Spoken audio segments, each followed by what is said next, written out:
100 साल पहले इंसानों ने स्पेस ट्रांसपोर्ट तकनीक पर काबू पा लिया था और उन्होंने स्पेस ट्रांसपोर्ट चैनल खोल दिया। लेकिन सबको हैरानी हुई कि स्पेस ट्रांसपोर्ट चैनल के दूसरे छोर पर एक पूरी तरह से अलग नई दुनिया थी, जहां सिर्फ असीमित डर और कत्लेआम था। और इंसानों की जिस टेक्नोलॉजी और हथियारों पर बहुत घमंड था, वो यहाँ पर पूरी तरह फेल हो गए। और क्योंकि स्पेस ट्रांसपोर्ट चैनल को बंद नहीं किया जा सकता था, इसलिए जो पहले लोग वहाँ गए वो फूड चेन के सबसे निचले पायदान पर आ गए और बस तरह तरह के जानवरों के शिकंजे में जीने को मजबूर थे। लेकिन एक दुर्घटना के कारण जब पहले इंसान ने उन जानवरों को खाना शुरू किया तो इंसानों के शरीर में जीन का इवोल्यूशन होने लगा। तब उन लोगों ने पागलों की तरह कई बार इवोल्यूशन किया, जानवरों की आत्मा को अपने शरीर में मिला लिया और आखिरकार इंसानों ने जीन के राज को जान लिया। लेकिन इंसानों को लगातार इवोल्यूशन करते रहना था, तभी वो इस नई दुनिया में जीवित रह सकते थे, जहाँ कमजोर को मजबूर खा जाता है और यहाँ तक कि देवता भी बन सकते थे। इस नई दुनिया को इंसानों ने भगवान की शरण का नाम दिया और ये जो कुल्हाड़ी उठाकर दौड़ता हुआ आदमी है, इसका नाम हान सेन है। ये अब तक विकसित नहीं हुआ है। हालांकि ये यहाँ आया है तो महीना भर ही हुआ है, लेकिन ये सबके निशाने पर आ गया है। और इन लोगों के पीछे करने का कारण ये था कि जब इन लोगों ने टीम बनाकर एक जानवर की आत्मा को मारा था तो उसे चुरा कर ये ले आया। लेकिन इस नई दुनिया में कमजोर को मजबूर खा जाता है। यहाँ सिर्फ जीवित रहना और इवोल्यूशन ही एकमात्र तरीका है। उदाहरण के लिए अगर ये अब इनके हाथ लग गया तो ये मरना तय है। यहाँ तो बस यही नियम है कि जो जीतता है वही राजा होता है। लेकिन जी सकते हैं तो मरना किसे पसंद है? बस बहुत बुरा लग रहा है। 1 महीने पहले ही हान सेन की उम्र 18 साल की पूरी हुई थी और उसने तुरंत ही यहाँ आना चुन लिया। लेकिन ऐसा नहीं था कि वो अपनी मर्जी से यहाँ आया था। बहुत कम लोग होते हैं जो पढ़ाई छोड़कर यहाँ आते हैं और अपनी जान जोखिम में डालते हैं। उसके पिता की अचानक मौत हो गई थी। माँ बीमार थी, कमजोर थी और काम नहीं कर सकती थी और उसकी बहन को पढ़ाई के लिए पैसे चाहिए थे। हाई स्कूल पास करने वाले हान सेन के लिए पैसे कमाने के लिए भगवान की शरण में आना ही सबसे अच्छा विकल्प था। वो थोड़ा लड़खड़ाते हुए गली के कोने पर पहुंचा। तभी अचानक उसने देखा कि एक लंबे पेड़ जितना बड़ा राक्षस उसका रास्ता रोके खड़ा है। मैंने सोचा था कि मेरी बाईं पलक क्यों फड़क रही थी, तो ये राक्षस मिलने वाला था। ऐ राक्षस, तू इतना गुस्से में शहर के अंदर कैसे आ गया? मेरी एक बार खा ले। ये कहते ही उसने चाकू निकाला और वार कर दिया। सबसे बुरी बात ये थी कि उसने राक्षस के पिछवाड़े में वार किया था। इससे वहाँ खड़े सब लोगों की नजरें उस पर पड़ गईं। फिर राक्षस के चारों तरफ से सफेद धुआं उठने लगा और पलक झपकते ही ये राक्षस एक खूबसूरत औरत में बदल गया। हान सेन तो डर के मारे बेहाल हो गया। औरत, पिछवाड़ा, ये तो इंसान है। तभी वहाँ के लोग आपस में कानाफूसी करने लगे। वाह यार, इतनी हिम्मत है कि चिन क्सुएन के पिछवाड़े में गोद दिया। ये लड़का कौन है? हाँ, क्या इस लड़के को पता नहीं कि जानवरों की आत्मा से बदलना क्या होता है? चिन क्सुएन गैंगिया शरण में सबसे ताकतवर और रुतबे वाली औरत है। बहुत से लोग हंसी रोक रहे थे। ये आदमी तो चिन क्सुएन के पिछवाड़े में गोद मारने की हिम्मत कर गया। ये तो पिछवाड़े का दीवाना है। इस खूबसूरत औरत को जब एक अजनबी आदमी ने पिछवाड़े में गोद मार दिया तो उसने तुरंत ढेर सारे तगड़े आदमी बुला लिए और उसे घेर लिया। एक तगड़े आदमी ने अचानक उसकी पीठ में लात मारी। हान सेन का संतुलन बिगड़ गया और वो घुटनों के बल गिर पड़ा। चिन क्सुएन ने वहीं सबके सामने कह दिया, सुन लो सब लोग, आज के बाद जो भी इसके साथ रहेगा या इसकी मदद करेगा वो मेरा दुश्मन होगा। ये बात सुनते ही हान सेन का दिल बैठ गया और वो जो तगड़े आदमी खड़े थे वो दांत पीस रहे थे। उसे तो लगा जैसे वो सपना देख रहा हो। मैंने क्या किया? ये सच तो नहीं है। मैंने वाकई चिन क्सुएन के पिछवाड़े में गोद मार दी, लेकिन मैं अभी तो यहाँ आया हूँ। और फिर लगभग 1 महीना बीत गया। कहीं पहाड़ की झरने के पास एक आदमी कोने में बैठा अजीबोगरीब आवाजें निकाल रहा था। ये हान सेन था जो इवोल्यूशन के लिए बहुत सारे काली खोदने वाले कीड़ों को मार रहा था। उसने चाकू निकाला और तुरंत एक कीड़े का गोदा फाड़ दिया। सिस्टम ने तुरंत दिखाया कि तुमने काला खोदने वाला कीड़ा मार डाला है। इसका गोदा खाने से 0 से 10 पॉइंट्स तक जीन रैंडमली मिल सकता है। लेकिन बदकिस्मत से वो लगातार 30 से ज्यादा कीड़े खा चुका था, फिर भी उसके जीन में 1 पॉइंट भी नहीं बढ़ा था। अपने बेसिक जीन वैल्यू को छोड़कर बाकी सब जीन वैल्यू 0 थे। अगर ऐसे ही चलता रहा तो पता नहीं कब पहली बार शरीर को साफ कर पाएगा और कोई पद हासिल कर पाएगा। कम दर्जे का गोदा शरीर को शुद्ध करने में लगभग बेअसर होता है। यहाँ एक करीब 1 महीना हो गया था, लेकिन अब तक एक बार भी शरीर को शुद्ध नहीं कर पाया था। पहले उसने सोचा था कि कुछ ज्यादा ताकतवर जीवों का शिकार करे, लेकिन सबसे कमजोर मूल स्तर के जीव तांबे के दांत वाले जानवर से भी वो पार नहीं पा सका था। आखिरकार उसकी तो जान ही निकल गई थी। करीब 15 दिन तक वो ठीक से भगवान की शरण में लौट ही नहीं पाया था। काश कुछ लोग उसके साथ मिलकर मूल स्तर के जीवों का शिकार करते तो आज ये हालात नहीं होते। बस वो चिन क्सुएन के पिछवाड़े में गोद न मारता तो उस दिन की बात ही अलग होती। आज तक कोई उसके साथ जुड़ने की हिम्मत नहीं करता है। जब वो पछता रहा था तो उसने देखा कि दूर कुछ सुनहरी रोशनी चमक रही थी। हान सेन पास जाकर देखता है, ये कोई सुनहरा काला खोदने वाला कीड़ा है। सिस्टम में भी इसकी कोई जानकारी नहीं है। तभी अचानक हान सेन घबरा जाता है। ये सुनहरा काला कीड़ा उसकी तरफ बढ़ने लगा। हान सेन ने देर न करते हुए पहले हमला किया। उसने जल्दी से बिजली से भरा हुआ चाकू निकालकर इस सुनहरे कीड़े को चीर दिया। सिस्टम ने तुरंत नोटिफिकेशन दिखाया, दिव्य स्तर के जीव को मारा। दिव्य स्तर की जानवरों की आत्मा मिली। हान सेन को लगा कि उसने गलत देखा। दिव्य स्तर का जीव, दिव्य स्तर की जानवरों की आत्मा, ये कैसे हो सकता है? इस नई दुनिया में दुर्लभता और गुणवत्ता के आधार पर चाकू को मोटे तौर पर 4 स्तरों में बांटा गया था। साधारण, मूल, बदला हुआ और दिव्य। बेशक दिव्य स्तर का मिलना सबसे मुश्किल था और पूरे गैंगिया शरण में कुछ ही लोगों के पास ये था। ये तो बहुत बड़ी कमाई हो गई। उसने तुरंत इस जानवरों की आत्मा की जानकारी देखी। ये तो वही कवच वाली जानवरों की आत्मा थी जिसका वो हमेशा से सपना देखता था।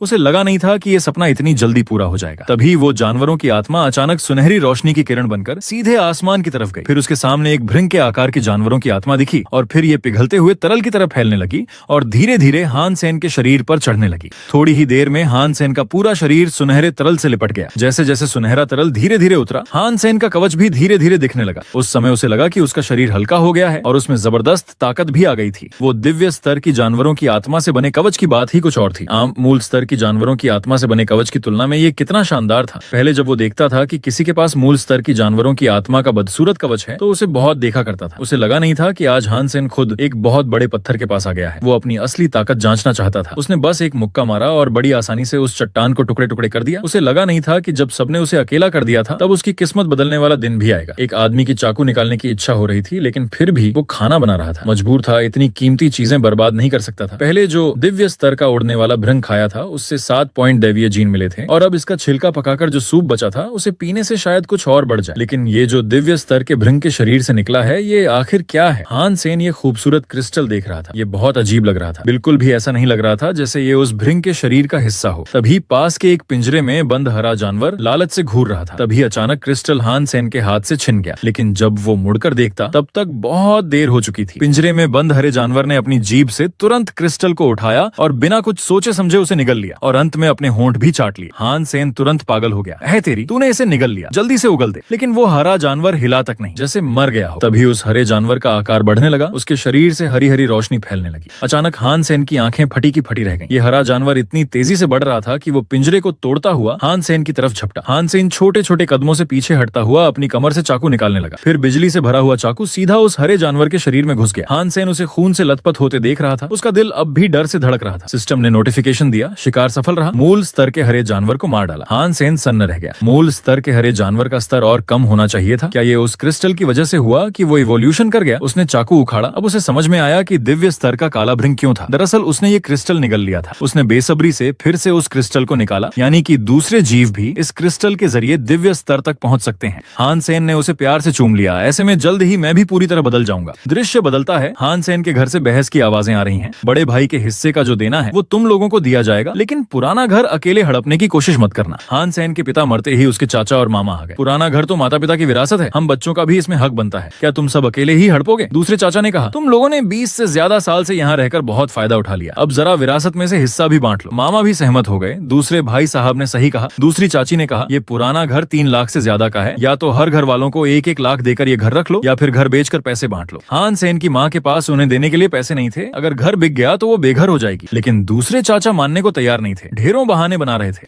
आखिरी बात, तुम लोगों को 1 महीने का समय है, या तो पैसे दो या घर बेचो, नहीं तो कोर्ट कचहरी देख लेना। काफी देर बाद हान सेन जल्दी जल्दी घर वापस आया। ये लोग बदमाश हैं। पिताजी ने इनके करोड़ों के कर्ज चुकाए थे। जिंग्यू कंपनी हमारी कंपनी को हड़पना चाहती थी। अगर पिताजी सबकी खातिर जिंग्यू से भिड़ते तो आज उनकी मौत साफ साफ न हुई होती। अपनी माँ को बिलखते और खुद को कोसते देख हान सेन ने कहा कि उसने वकील से बात कर ली है, वो पिता के पुराने घर को बचा कर रहेगा। इन बदमाशों ने मेरी माँ और बहन को सताने की हिम्मत की, मैं इन्हें मजे छकाऊंगा। लुओजिया सिंह के गैंगिया शरण प्रवेश द्वार से आवाजें आ रही थीं। याटे समूह के मालिक झाओ यालोंग ने तीसरी बार इवोल्यूशन पूरा कर लिया है और चौथी भगवान की शरण में प्रवेश कर रहे हैं। आधे देवता का दर्जा हासिल कर लिया है। प्रतिभाशाली युवक लांगे 100 पॉइंट बदले हुए जीन के साथ दूसरी भगवान की शरण में प्रवेश कर रहा है। युआन हाइमिंगवेई ने कल एक आधे देवता स्तर के दैवीय जीव समुद्री सितारा का शिकार किया है। विशेषज्ञों का अनुमान है कि अगले 10 सालों में पहला चौथी बार इवोल्यूशन करने वाला इंसान होगा जो 5वीं भगवान की शरण में जाएगा। हान सेन ये सब सुनकर सोच में पड़ गया। इवोल्यूशन करने वाला, पार करने वाला, आधा देवता। अब उसके पास वो क्रिस्टल है, शायद वो भी उस मुकाम तक पहुंच सकता है। हालांकि उसके पास दैवीय जीन हैं, लेकिन कम समय में 100 पॉइंट दैवीय जीन हासिल करना अभी भी अवास्तविक है। हालांकि 100 पॉइंट मूल जीन और 100 पॉइंट बदले हुए जीन तक पहुंचने की उम्मीद तो बन सकती है। दृश्य बदलता है। हान सेन गैंगिया शरण के लुओफेंग घाटी में आता है। वो घास में बैठा शिकार का इंतजार कर रहा है। पहले उसने सोचा था कि अगर वो दिव्य स्तर का भृंग बेच पाता तो निश्चित तौर पर 10-20 लाख मिल जाते, लेकिन अब उस क्रिस्टल से कुछ जीव पैदा करके महीने भर में घर छुड़ाने के पैसे जरूर जुटा लेगा। तभी उसे लगा कि सामने कुछ हलचल है। दूर कहीं एक तेज दौड़ने वाला टिड्डा छिपा है।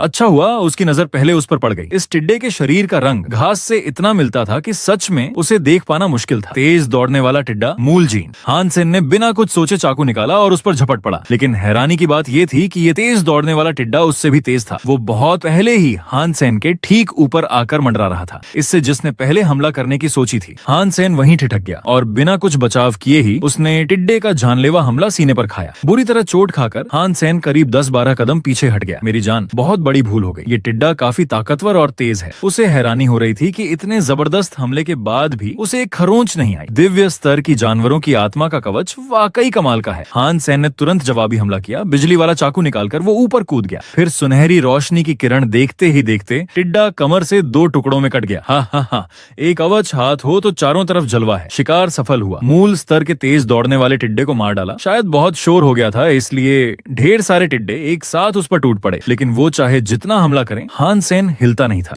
उसके पास ये कवच है तो बस वो दूसरों को मार सकता है, कोई उसे नहीं मार सकता। लगता है कि अगर बदले हुए स्तर के जीव भी मिल जाएं तो उनसे भी भिड़ सकता है। कुछ ही देर में हान सेन ने उन सब टिड्डों को मार डाला। फिर घास से और भी तेज आवाजें आने लगीं और इस बार लग रहा था कि सारी घाटी के टिड्डे उस पर टूट पड़ेंगे। हान सेन ने चाकू कसकर पकड़ा और आत्मविश्वास के साथ उनकी तरफ बढ़ा। लगता है तुम सब साथ में ही मरवाना चाहते हो। वहीं लुओफेंग घाटी के मुहाने पर एक आदमी की आवाज आई। ये अमीर बेटा सु शियाओ चियाओ बड़बड़ा रहा था कि क्यों वो इस बेकार वाली गैंगिया शरण में आ गया। हालांकि उसे लगा कि वो चिन सुएन दीदी के अधीन काम कर सकेगा तो कुछ खास बात होगी। वो अकेले ही लुओफेंग घाटी में बदले हुए जीवों को ढूंढने आया था, लेकिन रास्ते भर उसे एक भी टिड्डा नहीं मिला। उसे लगा कि यकीनन बड़ी सैन्य टुकड़ी ने यहाँ पर जमकर साफ सफाई कर दी है। तभी उसने देखा कि सामने टिड्डों के ढेर सारी लाशों का एक टीला बना हुआ था और उन लाशों के ऊपर एक आदमी खड़ा था। क्या वो अकेले ही सबको मार सकता है? ये कैसे हो सकता है? मैं यकीनन सपना देख रहा हूँ। उसी समय हान सेन ने पीछे मुड़कर आवाज लगाई, चाहिए क्या? 1000 जुओ शुआन बी में एक बाह का हिस्सा। दरअसल उसने बिना सोचे समझे बहुत ज्यादा टिड्डे मार डाले थे, अब उन्हें खा भी नहीं सकता था। सु शियाओ चियाओ ने फिर पूछा, तुम निश्चित हो कि एक बाह का हिस्सा 1000 जुओ शुआन बी में मिलेगा? फिर उसने 50,000 रुपए निकालकर सारे टिड्डे खरीद लिए और बचे हुए पैसे अग्रिम भुगतान के तौर पर दे दिए। अगर आगे भी अच्छी चीजें हों तो वो ऊंचे दाम पर खरीदने को तैयार है। हान सेन को लगा नहीं था कि उसकी मुलाकात किसी अमीर से होगी। अपना नाम और कमरा नंबर बताओ, मैं तुमसे मिलने आ जाऊंगा। मेरा नाम सु शियाओ चियाओ है, कमरा नंबर 1046 है। आपका नाम क्या है? हान सेन मुड़कर चला गया। मुझे पैसे से मतलब है। सु शियाओ चियाओ पलक झपकते ही उसका दीवाना बन गया।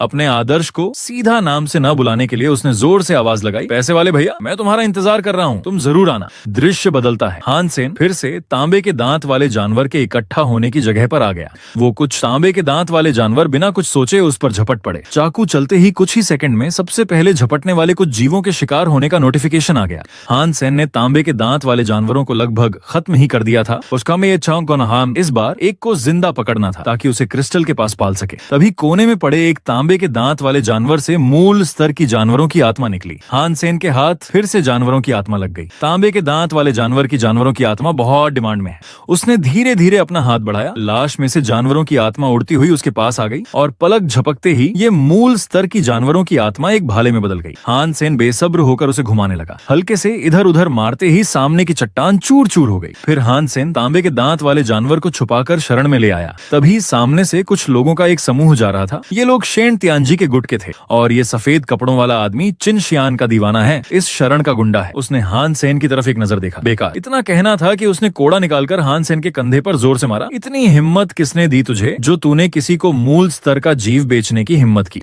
हान सेन ने जल्दी से अपना घाव दबाया। हैरानी में वो सोच रहा था, साला ये तो पागल है। उस गुंडे ने हान सेन की तरफ इशारा करते हुए गालियां दी। मुझे पता चला कि तुझे किसी ने कुछ बेचा है तो मैं उस आदमी और तुझे दोनों को जहन्नुम का रास्ता दिखाऊंगा, यकीन मानना। ये कहकर वो अपने लोगों को लेकर शहर से बाहर निकल गया। तभी उसका एक साथी आदमी हान सेन के पास से गुजरा। आज तेरी किस्मत अच्छी है कि हमें कहीं जल्दी थी, नहीं तो आज तेरी जरूर धुनाई कर देते। हान सेन उन सब बदमाशों को जाते देखता रहा। उसने सोचा उसे जल्द से जल्द अपनी ताकत बढ़ानी होगी, ये सब बदला वो जरूर लेगा। ये तांबे के दांत वाला जानवर अब 3 दिन से कैद में था। उसके बालों में थोड़ी कांस्य की चमक आ गई थी, लेकिन पूरी तरह बदले हुए तांबे के दांत वाले जानवर से अभी बहुत दूर था। पूरी तरह बदलने का मतलब होता है कि उसकी खाल पीतल की बनी हुई मूर्ति जैसी दिखने लगे। बस यूं ही इंतजार करते बैठे रहने में वक्त बर्बाद हो रहा है। पहले कुछ खाकर बदले हुए जीन बढ़ा लेता हूँ, फिर किसी जीव का शिकार करके पैसे बदल लेता हूँ। तभी बाहर से कई लोगों के कदमों की आवाज आई। हान सेन उत्सुकता से दरवाजे की दरार से झांकने लगा। कुछ आदमी बातें कर रहे थे कि क्या हड्डियां बीनने चलें। पता चला कि लोयांग पहाड़ी पर 3 बड़े गुटों ने मिलकर एक दिव्य स्तर के जीव को घेर रखा था। दृश्य बदलता है। पहाड़ी की चोटी पर जल्दी जल्दी एक परछाई पहुंचती है। हान सेन हांफता हुआ पास की पहाड़ी की चोटी पर चढ़कर नीचे देखने लगा। लगता है देर नहीं हुई है। तभी कुछ ही दूरी पर कई टोलियां घेराबंदी में लगी हुई थी। उनमें वो चिन्न सुहन भी थी जिसके पिछवाड़े में हान सेन ने गोद मारा था, और वो गुंडा भी था जिसने शरण के द्वार पर उसे मारा था। कई शरण के गुट एक साथ हमलावर थे, लेकिन ये आधे इंसान और आधे बैल जैसा खून से सना कसाई बस अपनी कुल्हाड़ी हिलाते आते ही चारों तरफ के लोग उड़ जाते थे। वो तो लोगों के समूह में घुसकर इधर उधर भागने लगा था। नीचे जमकर मार काट हो रही देख पहाड़ी की चोटी पर खड़ा हानसेन, ये दिव्य स्तर का जीव बहुत ताकतवर है। उसी समय खून से सना कसाई उस गुंडे के सामने आ पहुंचा। उसने कुल्हाड़ी उठाकर जोर से वार किया।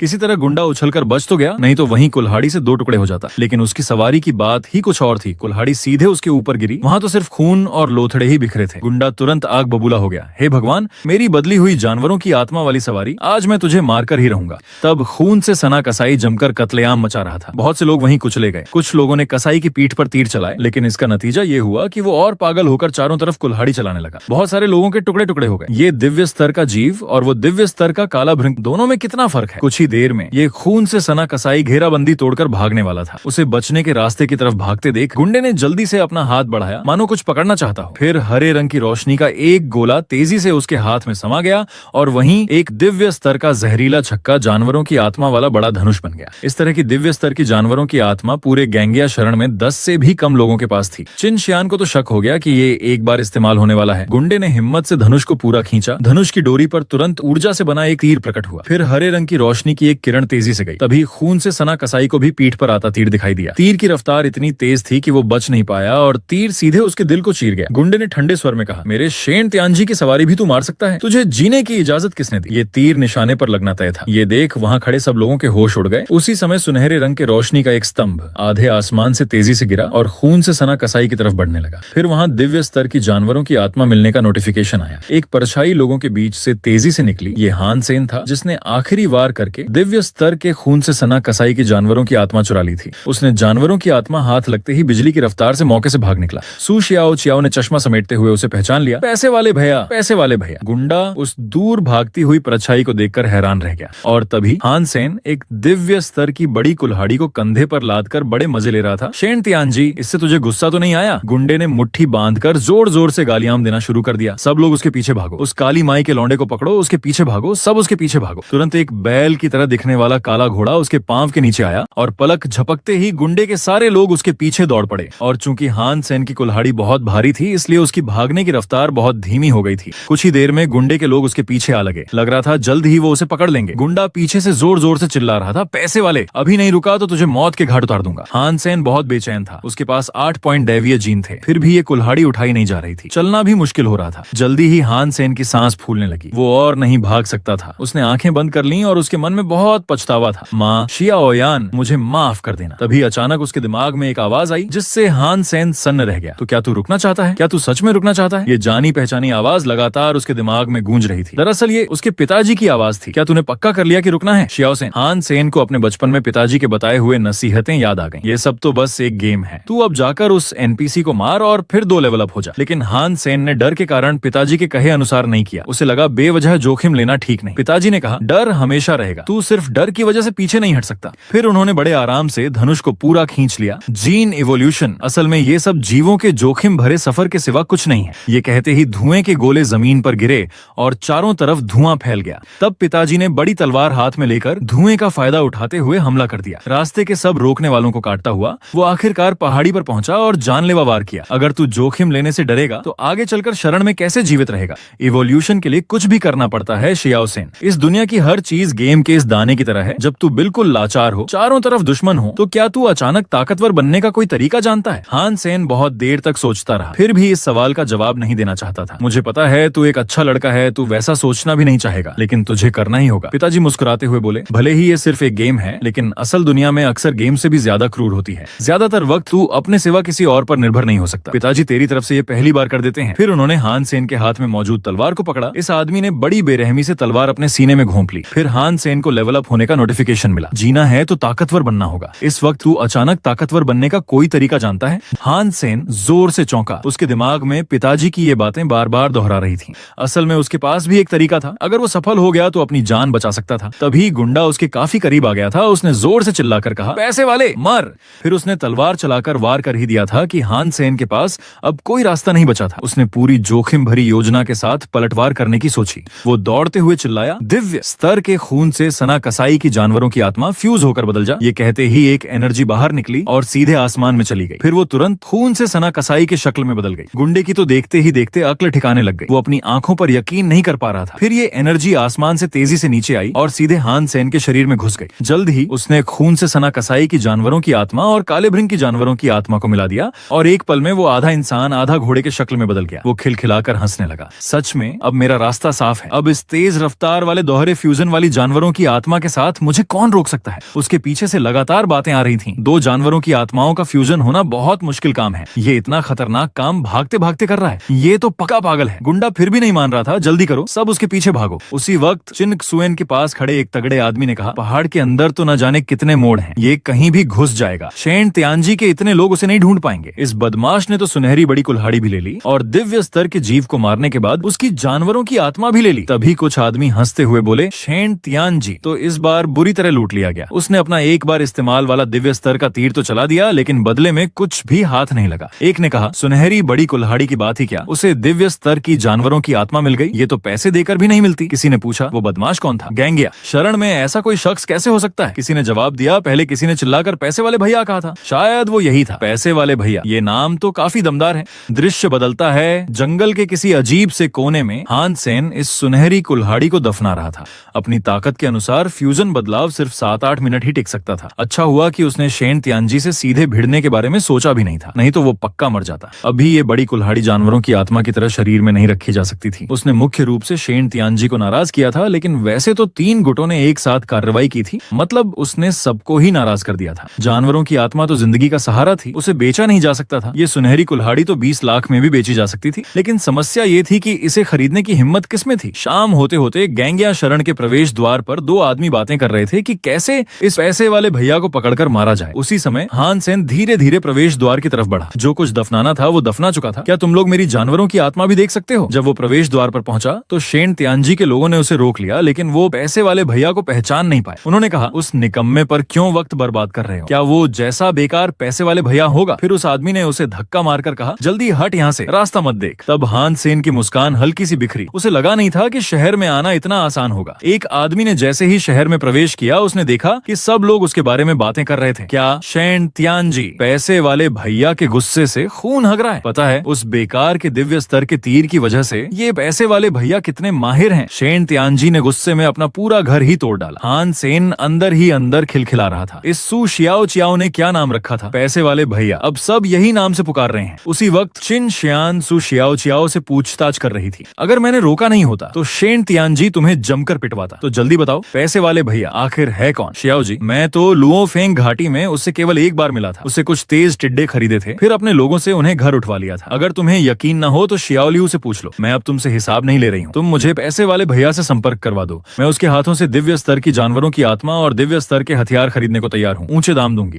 और ये बात सिर्फ तुम और मैं ही जानेंगे। इनाम बहुत दूंगी। सू शियाओ चियाओ ने इनाम का नाम सुनते ही उसके गाल हल्के गुलाबी हो गए और उसने ये काम करने की हामी भर ली। दृश्य बदलता है। किसी पहाड़ के गहरे हिस्से में हान सेन मूल स्तर के हरे जीवों का शिकार कर रहा था। शेन त्यानजी ने मुझे पकड़ने के लिए कितना बड़ा इनाम रखा है। मैं तो चाहूँ तो खुद को बेचकर पैसे बना सकता हूँ। हान सेन ने सिस्टम की जानकारी देखी तो बदले हुए जीन में अभी भी 1 पॉइंट की भी वृद्धि नहीं हुई थी। तभी काले पानी के तालाब में एक मगरमच्छ का सिर धीरे धीरे पानी से बाहर आया, लेकिन हान सेन की नजर पड़ते ही वो फिर से पानी में गायब हो गया। तभी कुछ दूरी पर घास में हलचल हुई। हान सेन तुरंत सावधान हो गया। ये क्या आवाज है? जल्द ही एक काली परछाई जंगल में से उसकी तरफ चली आ रही थी। ये आदमी बुरी तरह घायल था। उसके कपड़े फटे हुए थे, लेकिन उसके चाल ढाल में कोई घबराहट नहीं थी। हालांकि कपड़े इतने फटे हैं, क्या कोई हमला हो गया था? हान सेन ने चेतावनी देते हुए कहा, दोस्त, उस तरफ के तालाब में लोहे के दांत वाले मगरमच्छ हैं। बेहतर होगा कि वहां मत जाओ। उस आदमी ने पूछा, ये कौन सी जगह है? ग्लोरी शरण किस तरफ है? हान सेन ने जवाब दिया, ये गैंगिया शरण के उत्तर में तेकेक्सिली पहाड़ियां है। मुझे नहीं पता तुम्हारा ग्लोरी शरण कहाँ है। उस आदमी की हिम्मत टूट गई। गैंगिया शरण मतलब मैं इतनी दूर आ गया हूँ, दूसरी शरण के इलाके में आ गया हूँ। फिर उसने हुक्म के अंदाज में कहा, मुझे ग्लोरी शरण ले चल। हान सेन का चेहरा तुरंत काला पड़ गया। इस आदमी की हिम्मत देखो, ये मुझे हुक्म दे रहा है। उसने मुड़कर एक दिशा दिखाते हुए कहा, तू यहाँ से दक्षिण की तरफ चल। अगर बहुत तेज नहीं चलेगा तो अंधेरा होने से पहले शरण पहुंच जाएगा। मुझे शिकार करना है, तुझे साथ नहीं ले जा सकता। लेकिन हैरत की बात यह थी कि उस आदमी ने अचानक हान सेन की पीठ पर जोरदार मुक्का मारा। वो कुछ भी भांप नहीं पाया और उसका मुंह उस बड़े पत्थर से टकराया, जिससे उसके मुंह से खून बहने लगा। हान सेन ने अपना आधा चेहरा खून से लथपथ होते देखा। तू क्या कर रहा है? उस आदमी ने धीरे से कहा, तू बस मेरी मान, बेकार की बातें मत किया कर, मुझे शरण लेकर चल। हान सेन को शक था कि इस आदमी का दिमाग खराब है। उसके हाथ में तुरंत सुनहरी रोशनी चमकी और उसने एक 12मासी चांदी के भाले को हवा से बाहर निकाला। क्या तू किसी की मदद लेने का ये तरीका है? गुस्से से भरा हान सेन उस पर वार करने दौड़ा। उस आदमी के होंठ हल्के से मुस्कुराए, उसके हाथ की हथेली एनर्जी से लिपट गई। इतने बुनियादी स्तर की भाला चलाने की कला बहुत बेकार है। भले ही मेरी जानवरों की आत्मा पूरी तरह से नष्ट हो चुकी हो, तू फिर भी मेरे सामने नहीं टिक सकता। ये आदमी बिना कुछ हाथ से ही भाले को तोड़ने की कोशिश कर रहा था और देखते ही देखते भाले का सिरा वहीं टूटकर जमीन पर गिर गया। हान सेन की आंखें फटी की फटी रह गईं। क्या हुआ? ये चांदी का भाला बिना हाथ लगाए ही कैसे टूट गया? ये तो बेहतर जीन तकनीक है। बिल्कुल सही, मैं यही इस्तेमाल कर रहा हूँ। ये वो तकनीक है जो जीन की शक्ति को जगाने के लिए प्रेरित करती है और इसका परमाणु संलयन जैसा विस्फोटक प्रभाव होता है। ये कॉलेजों में ही पढ़ाई जाने वाली चीज है। तुमने तो पहचान लिया, अच्छी बात है। उस आदमी ने फिर से दो विकल्प दिए। बेकार आदमी, तुझे आखिरी बार मौका दे रहा हूँ, या तो मर जा या मुझे रास्ता दिखा। लेकिन हान सेन नहीं माना, एक एक करके बेकार बोल रहा है। क्या तुझे घर वालों ने नहीं सिखाया कि घर से बाहर निकलो तो अच्छा बर्ताव करो? इतना कहना था कि उस आदमी ने सीधे हान सेन की छाती पर वार कर दिया और हान सेन का दिव्य स्तर का कवच तुरंत प्रकट हो गया। हान सेन ने फौरन जवाबी हमला किया, लेकिन वो आदमी बड़ी आसानी से उसके बगल में घूम गया और मौके का फायदा उठाते हुए हान सेन की पिंडली पर हमला कर दिया। हान सेन बहुत घबरा गया। मेरे कवच पर खरोंच तक आ गई है। इसका मतलब इस आदमी की बेहतर जीन तकनीक एक खास स्तर से ऊपर की है। उस आदमी को हैरानी भी हुई और खुशी भी। मेरी चोट और हथेली को झेलने लायक ये तो दिव्य स्तर की जानवरों की आत्मा वाला कवच लगता है। सच में भगवान मेरी मदद कर रहे हैं। जल्दी से दिव्य स्तर की जानवरों की आत्मा वाला कवच निकाल, तू इसके लायक नहीं है। इतना कहना था कि हान सेन पहले ही तेजी से उसके सामने आ चुका था। हालांकि उसने उस आदमी के चूकने का फायदा उठाकर एक चोट मारी, लेकिन फिर भी वो आसानी से टाल गया। फिर उस आदमी ने हान सेन की टांग पकड़कर उसे जमीन पर पटका और जमकर कुचला। हान सेन जमीन पर पड़ा चीखता रहा। बेकार आदमी हमेशा बेकार ही रहता है। भले ही उसके पास दिव्य स्तर की जानवरों की आत्मा हो, फिर भी बेकार ही रहता है। जमीन पर पड़ा हान सेन फिर भी नहीं माना। उसने जोर से हाथ पटका। सिर का कवच उसके दांतों से टकराकर तोड़ दिया, जिससे उस आदमी के मुंह से खून बहने लगा। कुछ देर वो ठीक से कर भी नहीं पा रहा था। उस समय हान सेन ने बुरे मुंह से कहा, आज मैं तुझे जरूर नष्ट करूंगा। मौका पाकर हान सेन ने फौरन खून से सना कसाई की जानवरों की आत्मा से बदलाव किया। उस आदमी को अपनी आंखों पर यकीन नहीं हो रहा था। हान सेन का पूरा शरीर खून से सना कसाई की जानवरों की आत्मा से लिपट गया था। उसकी आत्मा को बहुत खतरनाक देख उस आदमी ने सोचा वो हाथ से मारकर ही देखे, लेकिन हान सेन के एक ही मुक्के से वो वहीं गिर गया और उसे लगातार बिजली की तरह मुक्के पड़ने लगे। वो हिल भी नहीं पा रहा था और लगातार खून उगलता जा रहा था। दृश्य बदलता है। हान सेन बेहाल होकर जमीन पर बैठा बुदबुदाया, मैंने किसी को मार डाला। खून से सना कसाई का रूप बदला, साथ में दिव्य स्तर का कवच भी था। फिर भी वो मुझे घायल कर सकता था। अगर उसके पास जानवरों की आत्मा होती तो शायद आज मैं ही मरता। हान सेन धीरे धीरे उस लाश के पास जाकर रेंगा। इस आदमी की बेहतर जीन तकनीक इतनी कमाल की थी, आखिर ये कहां से आया था? वो उसकी जेबों को टटोलने लगा। इतने गंदे कपड़ों में कुछ रखा भी होगा। तभी उसकी जेब से पत्थर जैसी कोई चीज निकली। हान सेन ने पहचाना कि ये बैंगनी रंग का क्रिस्टल मेमोरी चिप था। ये आदमी एक महंगी मेमोरी चिप को घूर रहा था। हेंसेन ने उत्सुकता से उसे इंस्ट्रूमेंट पर रखा, लेकिन सामने जो नजारा देखा उससे वो हैरान रह गया। उसे नहीं पता था कि मेमोरी चिप में आइस जेट गर्ल टेक्निक का पूरा डिटेल लिखा है। सबसे बड़ी बात ये कि इस आइस जेट गर्ल टेक्निक में हॉट गर्ल्स का लाइव डेमो भी था। हेंसेन शर्मा कर लाल हो गया और सेल्फ ताओ जुई में आ गया। वो तो सोच ही रहा था कि पैसे बचाकर ये बुक खरीदूं। अब तो बचत हो गई। 3 दिन बाद हेंसेन ने मेहनत से ice jet girl technique practice की तो काफी प्रोग्रेस लग रही थी। कुछ दिन प्रैक्टिस करने से उसके बॉडी में एक ठंडक सी फील होने लगी। लगा जैसे स्किन और भी सॉफ्ट हो गई है और बॉडी टेम्परेचर नॉर्मल से 2 डिग्री कम हो गया। शायद ये इस टेक्निक की स्पेशलिटी है। कोई बात नहीं, पहले ये मेमोरी चिप यहाँ से हटानी होगी। लगता है कभी ना कभी ये प्रॉब्लम खड़ी कर देगी। तभी झांग दानफेंग नाम के एक दोस्त ने फोन किया। हेंसेन ने फोन उठाया ही था कि फोंगजू ने बोला बाहर मिल, और बोला कि हान हाउ और शुक्सी दोनों हैं। हेंसेन ने हान हाउ का नाम सुनते ही एक बार सोचा, फिर उसने लोकेशन पूछ ली, लेकिन फिंग जी ने बोला पहले बाहर आ, कार आधी रोड पर आ चुकी है, बस पहुंचने वाली है। हेंसेन सोच में पड़ गया। अब शेन तियानजी तो हर जगह जिन भी ढूंढ रहा है, किसी को नहीं पता कि मैं ही हूँ। थोड़ा बाहर घूमने में क्या प्रॉब्लम है? सीन बदलता है। हेंसेन कार में चढ़ गया है। पीछे बैठा हान हाउ अपनी बड़ाई कर रहा है कि बीगे कितना पावरफुल है। हान हाउ, तुझे पता होता कि वो बीगे तेरा कजिन यानी मैं ही हूँ तो शायद तेरी शर्म से मौत हो जाती और तू हॉट नु हाई के आगे इतना अकड़ता भी नहीं। लेकिन हान हाउ भी स्टील आर्मर शेल्टर में पहुंच गया। पहले से ही फैमिली के मैटर्स काफी मुश्किल हैं। मुझसे नीचा दिखाने वाली आंट से तो मुझे कोई मतलब नहीं, उनसे रिलेशन रखने की मुझे नीड नहीं है। अब उसका बेटा भी आ गया, बड़ी प्रॉब्लम है। उसने मुड़कर पूछा, फेंगजी अभी तक बताया नहीं कि किधर चल रहे हैं? फेंगजी ने कहा, पहुंच गए, यहीं आगे हैं। जल्द ही चारों लोग स्टार शाइन डांस फील्ड में आ गए। हेंसेन चारों तरफ देखता है, इतने लोग इस टैंग जनलियू की प्रेज कर रहे हैं, इतनी पॉपुलैरिटी है। फेंगजी ने कहा, वो तो पुत्र इज पिछले साल फर्स्ट गॉड शेल्टर स्पेस में 5वें नंबर पर था। उसका नाम गॉड कप में दर्ज है। हमारे स्टील आर्मर शेल्टर के टॉप किंशुआन भी गॉड कप की रैंकिंग में नहीं आ पाए थे। तभी मैच के दौरान अचानक बहुत तेज पर्पल लाइट आई। ये था टैंग जनलियू का beast soul, god blood race beast. अगर मेरे पास भी ऐसा गॉड ब्लड बीस्ट सोल होता तो जीवन भर का सपना पूरा हो जाता। और पास वाला आदमी तिरस्कार से बोला, ये क्या है? बीगे के ब्लडी किलर के सामने इसकी क्या वैल्यू है? वो असली पावरफुल है। फेंगजी ने कहा, मुझे नहीं पता वो बीगे स्ट्रॉन्ग है या नहीं, लेकिन उसका गॉड ब्लड बीस्ट सोल चुराया हुआ है, ये हीरो वाली बात नहीं है। उसकी तुलना टैंग जेनलियू से कैसे कर सकते हैं? लगता है मैं अभी फोंगजो को नहीं बता सकता कि मैं ही बीगे हूँ, वरना बेमतलब की अनहैप्पीनेस हो जाएगी। सीन बदलता है, हेंसेन एक केव में आता है, वो एक बड़ा बैग कंधे पर लादे धीरे धीरे आगे बढ़ रहा है। अच्छी कमाई हुई है, god blood non beetle armour से प्रोटेक्टेड होने के कारण यहाँ के जहरीले बिच्छू मुझे कुछ नहीं कर सकते, और मैंने तो उन्हें लगभग खत्म ही कर दिया। तभी पास में एक औरत चट्टान के सहारे कमजोर आवाज में पुकार रही है क्या जिन बाई? हेंसेन की आंखें फैल गईं। ये तो वही किन शुआन है जिसे मैंने पहले मारा था। स्टील आर्मर शेल्टर की सबसे ताकतवर औरत यहाँ कैसे? हेंसेन तुरंत मुड़ा और चलने लगा। किन शुआन ने उसे रोका। रुक, मुझे यहाँ से निकाल। हेंसेन कुछ समझ नहीं पाया। बैक? मुझे तुझे बैक क्यों करना है? किन शुआन ने अपना एंकल छुआ। इतना चौंका क्यों रहा है? क्या तुझे दिख नहीं रहा कि मेरे पैर में चोट लगी है? हेंसेन लगभग भूल ही गया था कि उसने आर्मर पहन रखा है। वो उसे पहचान नहीं सकता, इसलिए पैनिक होने की जरूरत नहीं है, और वो इंजर्ड भी है। शायद मैं उससे कुछ न कुछ फायदा उठा सकता हूँ। तेरे पैर का घाव जहरीले बिच्छू के डंक जैसा लगता है, तू इतनी स्ट्रांग है, फिर ये कैसे हुआ? उसी समय किन शुआन के हाथ में एक छुरी प्रकट हुई। वो म्यूटेंट बिच्छू ने मुझ पर तब हमला किया जब मेरी ड्रैगन सेंट लगभग समाप्त होने वाली थी। फिर उसने गुस्से से कहा, ये मत समझ कि मैं इंजर्ड हूँ तो तू मौका ले सकता है। ये छुरी गॉड ब्लड लेवल का 20 सोल पॉइजन बटरफ्लाई से बनी है। क्या तेरा आर्मर इससे बच पाएगा? हेंसेन ने तुरंत समझाया, तू गलत समझ रही है, मेरा कोई बुरा इरादा नहीं था। तूने अभी बोला ना कि मैं तुझे बैक कर लूं।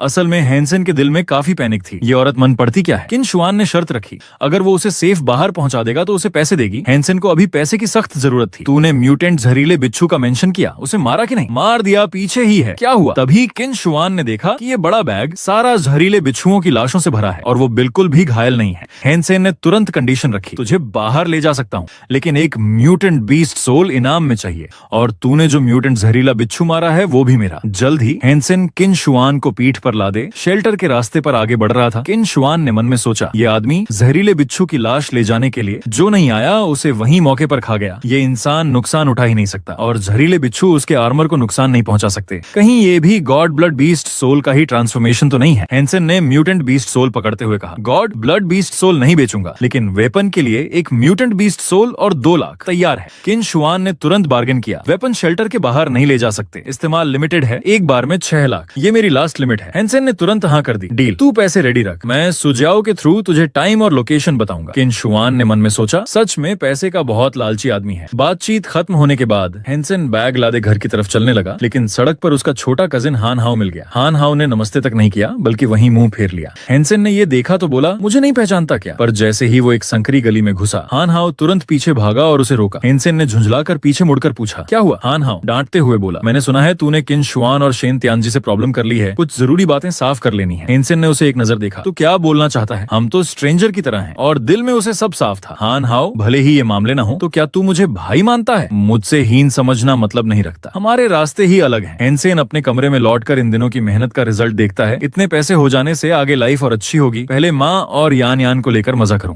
अगले दिन हेंसेन मदर और सिस्टर को काफी महंगी जगह घुमाने ले गया। यान यान, तू तो लंबे समय से ब्लू सैफायर आइसक्रीम खाने के लिए कह रही थी, आज भाई ट्रीट करेगा, तेरी प्यासी जीभ को भरपूर खिलाऊंगा। बहुत अच्छा। मदर को थोड़ी चिंता हुई, ब्लू सैफायर आइसक्रीम बहुत महंगी है। हेंसेन, भले ही तूने पैसे कमाए हों, हमें बचत करके चलना चाहिए। माँ चिंता मत कर, मैंने पैसे ही नहीं कमाए बल्कि म्यूटेंट जीन भी हासिल कर लिया है। आगे और मजबूत बनूंगा और पैसे कमाऊंगा, तुझे और यान यान को अच्छी लाइफ दूंगा। लेकिन नीचे ग्राउंड फ्लोर पर बहुत भीड़ थी, तो वो पहले उन्हें सेकंड फ्लोर घुमाने ले गया, लेकिन स्टेयर्स पर कुछ ही स्टेप्स चढ़े थे कि उनका रास्ता रोक दिया गया। एक वेटर ने एक छोटी वुडन बोर्ड की तरफ इशारा करते हुए कहा, सॉरी आप ऊपर नहीं जा सकते, सेकंड फ्लोर एलीट और एरिस्टोक्रेट के लिए रिजर्व्ड है। मदर ने हेंसेन का कंधा थपथपाते हुए कहा, कोई बात नहीं, हम यहीं पास में वेट करते हैं, तू जाकर यान यान के लिए आइसक्रीम ले आ। लेकिन हेंसेन को बहुत गुस्सा आया। Elite, aristocrat, left world star alliance के 2 सम्मानित टाइटल्स, ये क्या बड़ी बात है? मैं कसम खाता हूँ जल्द ही मैं सब कुछ हासिल करूंगा, फिर ये छोटी सी वुडन बोर्ड मेरा रास्ता नहीं रोक पाएगी। ये आदमी हमेशा की तरह उसी ट्रेन में सवार था, लेकिन अचानक इमरजेंसी ब्रेक लगने से सभी पैसेंजर्स का बैलेंस बिगड़ गया और वो गिरने लगे। हेंसेन भी इनर्शिया के कारण सीधा एक हॉट गर्ल की गोद में जा गिरा। हेंसेन कुछ सेकंड्स तक तो यूं ही स्टंट रहा, फिर उस गर्ल ने उसे तुरंत एक ऐसा थप्पड़ मारा कि उसकी दिशा ही भटक गई। हेंसेन ने अपने जले हुए चीक को पकड़ते हुए बार बार माफी मांगी, मैंने जानबूझकर नहीं किया। उस समय किन शुआन के गाल हल्के लाल हो गए। उसने सोचा कि ये आदमी वही बास्टर्ड है जिसने पिछली बार उसका फायदा उठाया था। हेंसेन ने हैरान होकर पूछा, किन शुआन तू यहाँ कैसे? किन शुआन बोली, तेरी हैबिट कभी सुधरेगी नहीं। पहले तो मैंने सोचा तू बस इमेच्योर है, लेकिन असल में तू इतना गंदा इंसान है। इधर आसपास के पैसेंजर्स भी बातें करने लगे। किसी ने कहा उसने उस पर हमला किया, तो किसी ने कहा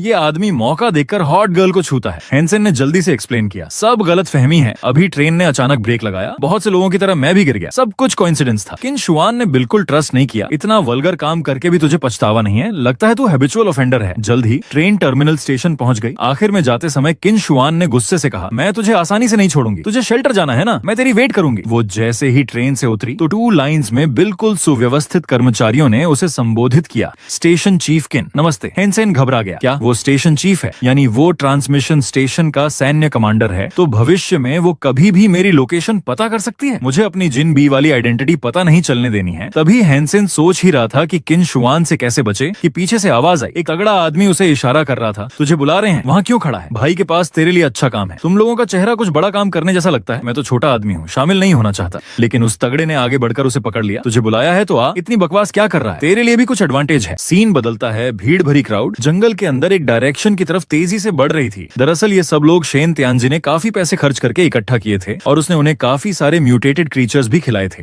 हेनसेन को लग रहा था कि कुछ गड़बड़ है। वो कई दिनों से ग्रुप के साथ चल रहा था। रास्ते में म्यूटेटेड क्रिएचर्स तो बहुत मिले, लेकिन शेन त्यानजी और लो त्यानयांग के लिए ये कोई बड़ी बात नहीं थी। इतने सारे लोगों को बुलाया है, आखिर कर क्या रहे हैं? जल्द ही वो एक बहुत बड़े पिट के सामने आ गए। अंदर की कंडीशन नहीं पता थी, इसलिए शेन त्यानजी भीतर जाने की हिम्मत नहीं कर पाया। तो लो त्यानयांग ने कुछ कम इंपॉर्टेंस वाले लोगों को पहले भेजने का प्लान बनाया। तुम लोग पहले जाकर रास्ता देखो, जल्दी करो। उसने हेनसेन को एक धक्का देते हुए कहा, तू भी जाकर अच्छा परफॉर्म कर, हमें निराश मत कर। हेनसेन को तुरंत फील हो गया, ऐसे रिमोट जंगल में गड्ढे के अंदर बहुत खतरा होता है। वो हमें अंदर भेजकर सैक्रिफाइस करवाना चाहता है। तगड़े आदमियों का एक समूह मशालें लिए सावधानी से केव के अंदर की तरफ बढ़ रहा था। केव इतनी डीप थी कि उन्हें कदम धीरे रखने पड़ रहे थे। उन्हें शक था कि कभी भी कोई चीज बाहर आ जाए। लुओ त्यानयांग ने ये देखा तो उन्हें कोड़े से हाँका, क्या हिम्मत हारे जा रहे हो? औरतों की तरह अगर जल्दी नहीं किए तो बाकी के पैसे नहीं मिलेंगे। आगे बढ़ते हुए उनका रास्ता खत्म हो गया। सामने एक अंडरग्राउंड रिवर था। लुओ त्यानयांग पहले से तैयार लग रहा था। उसने कुछ इन्फ्लेटेबल बोट्स बाहर निकाली जो अपने आप बड़ी हो रही थी। नदी पार करो, उस पार वाली केव में जाना है। इन्फ्लेटेबल बोट्स, लगता है वो पहले से तैयार थे। वो कह रहा है उस पार वाली केव में। आखिर वहाँ क्या है? देखते ही देखते शेन त्यानजी के पैसे लेकर आए सारे तगड़े आदमी बोट में सवार हो गए और हेनसेन को भी अजीब लगने लगा। अजीब, शेन त्यानजी सवार क्यों नहीं हुए? क्या वो नदी के उस पार नहीं जा रहे? उसी समय नदी के तल पर किसी जीव के धीरे धीरे ऊपर आने का आभास हुआ। हेनसेन ने भी ये अलगपन पहचान लिया। देखते ही देखते एक गॉड ब्लड लेवल का काला मोती सांप नदी से जोर से उछला। उसकी लहरों ने आसपास की इन्फ्लेटेबल बोट्स को उलट दिया। बहुत से लोग जो सैक्रिफाइस वाले थे उस काली मोती सांप के नुकीले दांतों से टुकड़े टुकड़े हो गए। अपने साथियों के बिखरे हुए अंगों को देखकर वो बुरी तरह डर गए और जान बचाकर भागने लगे। उसी समय अचानक कुछ तलवार की लपटें चमकी। जो पहले किनारे पर भाग आए थे उन्हें शेन त्यानजी ने मौके पर ही सिर काटकर मार डाला। तुम सब निकम्मे हो, पैसे लेकर भागोगे। जिसने भी भागने की कोशिश की मैं उसे अभी यही मारूंगा। फिर तो वे लोग पीछे हटने की हिम्मत नहीं जुटा सके। अब चूंकि पीछे हटने का रास्ता नहीं था तो पैसों के चक्कर में जान पर खेलने को तैयार हो गए। कितने बेवकूफ हैं, पैसे के चक्कर में जान तक दे दी। शेन त्यानजी किनारे पर मौज मना रहे थे। साफ था कि वो सबको मरने के लिए भेज रहे हैं। वो फिर से नदी के बीच में लौट आए, ये सोचकर कि काला मोती सांप गायब हो गया है, जल्दी से नदी पार कर जाए। लेकिन हेनसेन उनके पैंतरेबाज से समझ चुका था। वो सबको मरवाकर उस जीव का पेट भरना चाहते थे और उसकी ताकत घटाना चाहते थे ताकि वो सेफ नदी पार कर सके। कितने दुष्ट हैं, मैं यहाँ नहीं मर सकता। उसी समय पानी के भीतर एक परछाई तेजी से पास आ रही थी। इस बार उस काली मोती सांप ने हेनसेन वाली बोट पर हमला कर दिया। कुछ बदकिस्मत लोग उसका खाना बन गए, जबकि हेनसेन ने मौके का फायदा उठाकर नदी में छलांग लगा दी। अफरा तफरी का फायदा उठाकर उसने flying beetle beast soul armour को कॉल किया और धीरे से नदी के तल में छुपता हुआ उस पार तैर गया। और कुछ तगड़े लोग थककर किनारे पर आ पहुंचे। 30-40 लोगों के ग्रुप में से सिर्फ 7 बचे थे। शेन त्यानजी, काला मोती सांप का पेट भर चुका है, अब नदी पार करने में ज्यादा खतरा नहीं होगा। शेन त्यानजी देखा कि उसकी चाल सफल हो गई तो उसने भी नदी पार करने का फैसला किया। वो सेफ नदी पार करके आगे बढ़ते रहे और केव की सबसे भीतर तक पहुंचे। असल में पानी के बीच में रखे 2 अंडे ही शेन त्यानजी का असली टारगेट थे। हाँ, गॉड ब्लड जीव के अंडे और 2 ही हैं। इस बार मेरा गॉड जीन और बढ़ जाएगा। शेन त्यानजी बहुत कॉशियस था। उसने तुरंत 2 और लोगों को आगे भेजा कि जाकर अंडे ले आएं। उन दोनों ने बड़े साहस से अंडे चुरा लिए, लेकिन अगले ही पल पानी के अंदर से एक बहुत बड़ा काला मोती सांप निकला और उसने बड़ा मुंह खोलकर गुस्से से चीख मारी। शेन त्यानजी ने देखा कि अंडे अब उसके हाथ लगने ही वाले हैं तो वो खुद ही उछल पड़ा। लुओ त्यानयांग ने तुरंत आदेश दिया, सब लोग शेन त्यानजी के पीछे चलो। उस समय शेन त्यानजी ने अंडे छीन लिए और तेजी से भागने लगा, जबकि लुओ त्यानयांग आगे बढ़ा। उसने उन दोनों आदमियों को पकड़ा और फिर उन्हें सीधा उस काले मोती सांप के विशाल मुंह की तरफ उछाल दिया। तब तक उन्हें पता चला तब तक बहुत देर हो चुकी थी। शेन त्यानजी तो हंसने भी लगा। हाँ, मिल गए। गॉड ब्लड जीव का मांस और जीन सब मेरे हैं। जब शेन त्यानजी एक मोड़ पर पहुंचा तो एक अचानक हाथ ने उसे चौंका दिया। उसने पूरा झटका खाया और दोनों अंडे हवा में उछल गए। हेनसेन ने फिर से मौके का फायदा उठाते हुए शेन त्यानजी के हाथ से वो चीज छीन ली। वो जब शेन त्यानजी के जख्म को पकड़े स्टंडन खड़ा था तभी वो मौके से भाग गया। गया। शेन तियानजी को जब होश आया तो उसने गुस्से से चिल्लाते हुए कहा, जिनबी तू ही है फिर से। तब हेनसेन बहुत खुश हो रहा था। मैं अभी अभी किनारे पर आया था कि फिर से मौका मिल गया, कितनी लक है। लेकिन हैरानी की बात थी कि नदी के किनारे एक और काला मोती सांप पहले से ही उसका इंतजार कर रहा था। हेनसेन तो देखकर स्टंट रह गया। क्या बात है, एक और काला मोती सांप। इसके साथ ही पीछे से शेन तियानजी की गालियां आ रही थी। जिनबी, इस बार देखता हूँ तुझे कैसे मारता हूँ। हेनसेन के पास एक तरकीब सूझी। उसने एक अंडा उसकी तरफ फेंक दिया। पकड़, एक एक अंडा, पहले सांप से मिलकर लड़ते हैं, कैसा रहेगा। लेकिन शेन तियानजी ने गुस्से में कहा, क्यों, मैं तेरे साथ एक एक करूं, आज मैं अंडा भी लूंगा और तुझे भी मारूंगा। तभी शेन तियानजी के हाथ में पकड़ा अंडा फटने लगा और उसमें से पानी रिसने लगा। लुओ तियान यांग को लगा कि अब बहुत बुरा होगा और सामने वाला काला मोती सांप ये देखकर बौखला गया और अपना भयानक मुंह खोलकर हमला करने दौड़ा। तब जाकर शेन तियानजी को पता चला कि वो फिर से ठगा गया है। जिनबी, अब तो तू मुझे दिख जा। सीन बदलता है। हेनसेन अपने फूले हुए पेट को पकड़े हुए था, जी भर खाया। शेन तियानजी से 2 बार गॉड ब्लड जीव छीने होंगे तो बहुत दुखी होगा। काली मोती सांप का अंडा खाने से मेरा गॉड जीन 13 पॉइंट्स तक पहुंच गया। स्ट्रॉन्ग बनने की राह में एक और स्टेप आगे बढ़ गया। तभी अचानक एक पहचानी हुई आवाज आई, तू तो बहुत छुपता है, 15 दिन से बाहर ही नहीं आया, क्या सोचा है कि यूं ही मैं छोड़ दूंगी। सीन बदलता है। दोनों एक फाइटिंग रूम में आते हैं और फाइटिंग ड्रेस बदलते हैं। किन शुआन एक उंगली से खेलते हुए बार बार बोलती है, अगर तू मुझे हरा देगा तो मैं फिर तुझे परेशान नहीं करूंगी। तेरे पास तो लगभग 100 पॉइंट्स का गॉड जीन है, आर्मी का ट्रेनिंग एक्सपीरियंस है और ढेरों एडवांस्ड बीस्ट सोल्स हैं। मैं तुझसे कैसे लड़ सकता हूँ। हम दोनों बीस्ट सोल यूज नहीं करेंगे। अगर तू मेरे 50 हाथों को सहन कर लेता है तो हमारे बीच जो गिला है वो खत्म। हेनसेन तुरंत मान गया, मैं सिर्फ डिफेंड करूंगा, अटैक नहीं। मुझे विश्वास नहीं कि तेरे 50 हाथ भी ना सह पाऊंगा। किन शुआन का आखिर में गुस्सा फूट पड़ा, मैं तुझे मार डालूंगी। उसने एक मुक्का ऐसा लगाया कि हेनसेन के नाक मुंह से पानी निकल आया। फिर पागलों की तरह उस पर मुक्कों की बौछार कर दी। हेनसेन ने एक लहू का घूंट निगलते हुए बस मिन्नतें करी। किन शुआन के एक तरफा मार के बाद हेनसेन कुचले हुए चेहरे के साथ फाइटिंग रूम से बाहर निकलता है। असल में मैं उसके 50 हाथ भी नहीं सह सका। ये तो उसने बच्चों की तरह पीटा। किन शुआन ने मारपीट के बाद स्नान किया। लगा आज उस लड़के से लड़ते हुए कुछ अजीब लग रहा था। हालांकि उसने मेरे ध्यान में न होने का फायदा उठाकर थोड़ा अटैक किया। उसके हाथ पैर बहुत खराब हैं और बहुत ढर्रे के हैं, लचीले नहीं हैं, लेकिन उसके वारों में एक जबरदस्त ताकत है और वो बहुत क्विक डिसीजन लेता है। ये फीलिंग एक प्रोफेशनल किलर जैसी है जो वार करते ही अपनी पूरी ताकत लगा देता है। साधारण दिखने के अंदर छुपे खतरे से बचना मुश्किल है, लेकिन वो तो एक छोटा सा लड़का है, किलर कैसे हो सकता है। ये क्वालिटीज उसकी टैलेंट है या फिर बाद में सीखी, पर चाहे जो भी हो उसका कैरेक्टर बहुत खराब है, मीन और वल्गर है। मैं उसे जाने नहीं दूंगी। अगले दिन हेनसेन सीधा वॉरियर मार्शल आर्ट्स क्लब पहुंचता है। मेरे यहाँ हाथ पैर, वेपन्स, सॉफ्ट और हार्ड टेक्निक्स के आसान से लेकर एडवांस्ड तक के क्लासेस हैं। जीन तकनीकें भी सिखाई जाती हैं। लेकिन हेनसेन ने पहले ही डिसीजन ले लिया था। वो advanced martial art demon back stretch चुनता है। मुझे यही सीखना है। मालिक चौंक पड़ता है। डीमन बैक स्ट्रेच आम एडवांस्ड मार्शल आर्ट नहीं है। क्या तेरी फिजिकल कंडीशन ठीक है। हेनसेन ने सीधा कार्ड निकाला। ये तो चिंता मत कर, 1 मिलियन स्वाइप कर। जब से मैंने BNGYU तकनीक प्रैक्टिस की है तब से मेरी फिजिकल कंडीशन पहले से काफी बेहतर हो गई है। और पापा कहते थे कि डीमन बैक स्ट्रेच औरतों पर खास असर करती है। किन शुआन, तू देख लेना। सीन बदलता है। हेनसेन ट्रेनिंग रूम में ट्रेनिंग वीडियो इतनी जोर से देख रहा था कि उसका चेहरा लाल हो गया था। ये उसी मालिक का लाइव टीचिंग वीडियो था। उसमें पकड़ना, छूना, गले लगाना, कितनी एम्बैरेसिंग सीन थी। हेनसेन को पहली बार अपने पापा पर इतनी निराशा हुई। पापा, मुझे नहीं पता था कि तू भी ऐसा पापा है। अगर मैं किन शुआन पर ये सब ट्रिक्स यूज करूंगा तो वो मुझे पक्का एक वल्गर आदमी ही समझेगी। लेकिन पैसे तो खर्च हो चुके हैं, ये सीखना तो पड़ेगा ही। किन शुआन, तू बेहतर है कि मुझसे न भिड़े, वरना मैं तुझे प्रैक्टिस पार्टनर बनाऊंगा। उसी समय एक 3-लेगेड स्पिरिट बीस्ट घास चर रहा था। उसने एक बेवकूफ 3 आंखों वाली बिल्ली को अपनी तरफ हमला करते देखा। 3 आंखों वाली बिल्ली की चीख के साथ वह उछलकर दूर जा गिरी और जमीन पर काफी देर तक लौटती रही। हेनसेन को पसीना आ गया। इतना कमजोर म्यूटेंट बीस्ट सोल मैंने आज तक पहली बार देखा और वो लगभग चिड़िया से मारा गया। हेनसेन ने उसे उठाया। यकीनन किन शुआन ने मेरे साथ मजाक किया है। इस छोटी चीज में कोई लड़ने की क्षमता नहीं है। ये तो मरने का नाटक करने में माहिर है। पेट टाइप बीस्ट सोल शायद देखने के लिए होता है। लगता है शिकार के लिए मुझे ही खुद मेहनत करनी पड़ेगी। हेनसेन उस 3-लेग्ड स्पिरिट बीस्ट की तरफ तेजी से दौड़ा।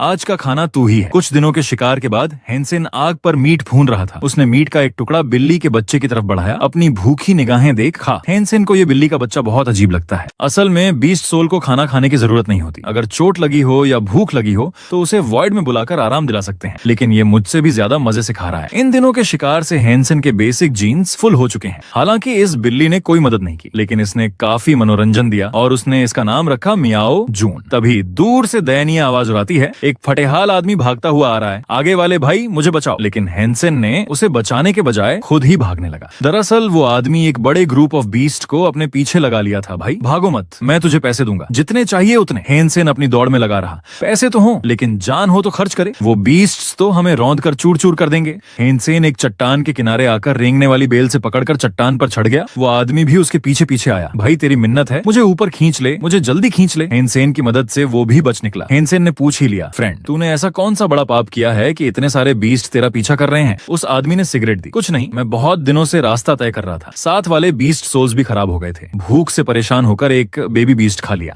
हेनसेन ने ये सिगरेट पहचान ली। ब्लैक फॉरेस्ट वाली ये सिगरेट बहुत महंगी है। लगता है ये आदमी ऑर्डिनरी नहीं है। ब्रदर सेन, मेरा नाम लिन बेइफिंग है। बताओ यहाँ से हमारे ग्लोरी शेल्टर कितनी दूर है? अगर तू स्टील आर्मर शेल्टर की बात करे तो 10-12 दिन लगेंगे। ग्लोरी शेल्टर मुझे नहीं पता। वो आदमी तो घबरा गया। स्टील आर्मर शेल्टर क्या बकवास है, मैं तो किसी और शेल्टर में जा पहुंचा। दोनों आदमी चट्टान पर बहुत से बीस्ट से घिरे फंसे हुए थे। ब्रदर सेन, तेरे पास पानी और खाने का क्या है? मुझे बहुत भूख लगी है। हेनसेन ने पानी और मीट निकाला। एक ग्लास पानी का 10,000, मीट ड्राई का 10,000। लिन बेइफिंग तो स्टंड रह गया। इतना महंगा? हमें दोस्ती नहीं करनी चाहिए। तू दे पैसे, मैं दे फूड। ये दोस्ती नहीं तो क्या है? लिन बेइफिंग ने क्रेडिट पर लेने की सोची। तू थोड़ा और दे, जब मैं शेल्टर पहुंचूंगा तो 4 गुना पैसे लौटाऊंगा। कई दिनों तक दोनों चट्टान पर फंसे रहे, लेकिन नीचे के बीस्ट्स कतई नहीं जा रहे थे। पानी और मीट ड्राई कम हो रहे थे तो हेनसेन कोई दूसरा रास्ता ढूंढने लगा। हेनसेन ने पहले बेल पकड़कर ऊपर की तरफ चढ़ना शुरू किया। मेरा बॉडी तेरे से स्ट्रांग है, पहले देखता हूँ रास्ता, लिन बेइफिंग बोला। ब्रदर सेन, थोड़ा सावधान रहना, तू कभी मुझे छोड़कर मत जाना। हेनसेन बेल पकड़े ऊपर चढ़ गया। उसने सोचा डीमन बैक स्ट्रेच की पहली रियल फाइटिंग चढ़ाई थी। ये अजीब सी हिलती फीलिंग बहुत एक्साइटिंग थी, लेकिन सामने का दृश्य देखकर वो हिल गया। वहाँ एक उतना ही बड़ा अंडा था जितना उसकी साइज। इतना बड़ा अंडा कितने बड़े जीव ने दिया होगा। हेनसेन ने बिना सोचे छुरी से अंडे का खोल चीरा और फिर उसके रस का चटखारा लिया। इस चट्टान की दुर्गम दीवार पर छिपा ये विशालकाय जीव शायद गॉड ब्लड जीव ही होगा। तुरंत मैसेज आया, God blood storm bird killed. उसका मांस खाने से 1 पॉइंट गॉड जीन मिला। हेनसेन खिलखिलाकर हंसा। सही गेस था। इससे पहले कि स्टॉर्म बर्ड वापस आए, जल्दी से सब रस पी जाऊं। इस तरफ लिन बेइफिंग की तरफ बीस्ट्स का जमावड़ा आखिरकार उनका पीछा छोड़ गया। लिन बेइफिंग ने राहत की सांस ली। आखिर गए, अब कभी उनसे बैर नहीं करूंगा। इतने में हेनसेन भी वापस आ गया। लिन बेइफिंग ने पुकारा, ब्रदर सेन, तू इतनी देर ऊपर क्या करता रहा? मुझे लगा तू मुसीबत में पड़ गया। उसने हेनसेन के 6 महीने के गर्भ वाले पेट को देखा। ब्रदर सेन, तू थोड़ी देर बाहर गया तो गर्भ से क्या आ गया? हेनसेन ने उसे 1 कप रस देते हुए कहा, क्या बक रहा है? मुझे ऊपर गॉड ब्लड जीव स्टॉर्म बर्ड का अंडा मिला, तेरे लिए 1 कप रस रखा है। लिन बेइफिंग के मुंह से पानी निकलने लगा। सच में ऐसा भी होता है? लिन बेइफिंग ने तुरंत एक घूंट पिया। सिस्टम मैसेज आया, God blood storm bird killed. कैसा लगा? मैंने तुझसे झूठ नहीं बोला, लेकिन उसे गॉड जीन नहीं मिला। फिर भी लिन बेइफिंग ने उसकी बाह पकड़ ली। ब्रदर सेन, तू तो बहुत ग्रेट आदमी है। वापस जाकर तुझे 2 गुना इनाम दूंगा, चाहे पैसे हो या कुछ और। हेल्प चाहिए हो तो बस बोल दे। हेनसेन को शर्म आ गई। लिन, शेल्टर में मेरी रेपुटेशन अच्छी नहीं है। तू बेहतर है कि मुझसे डिस्टेंस रखे। तू मुझे क्या समझता है लिन बेइफिंग? तूने मेरी जान बचाई और इतना अच्छा बिहेवियर किया, मैं कैसे गलत हो सकता हूँ? अगर किसी ने तेरा अपमान किया तो मैं उसे भूल नहीं सकता।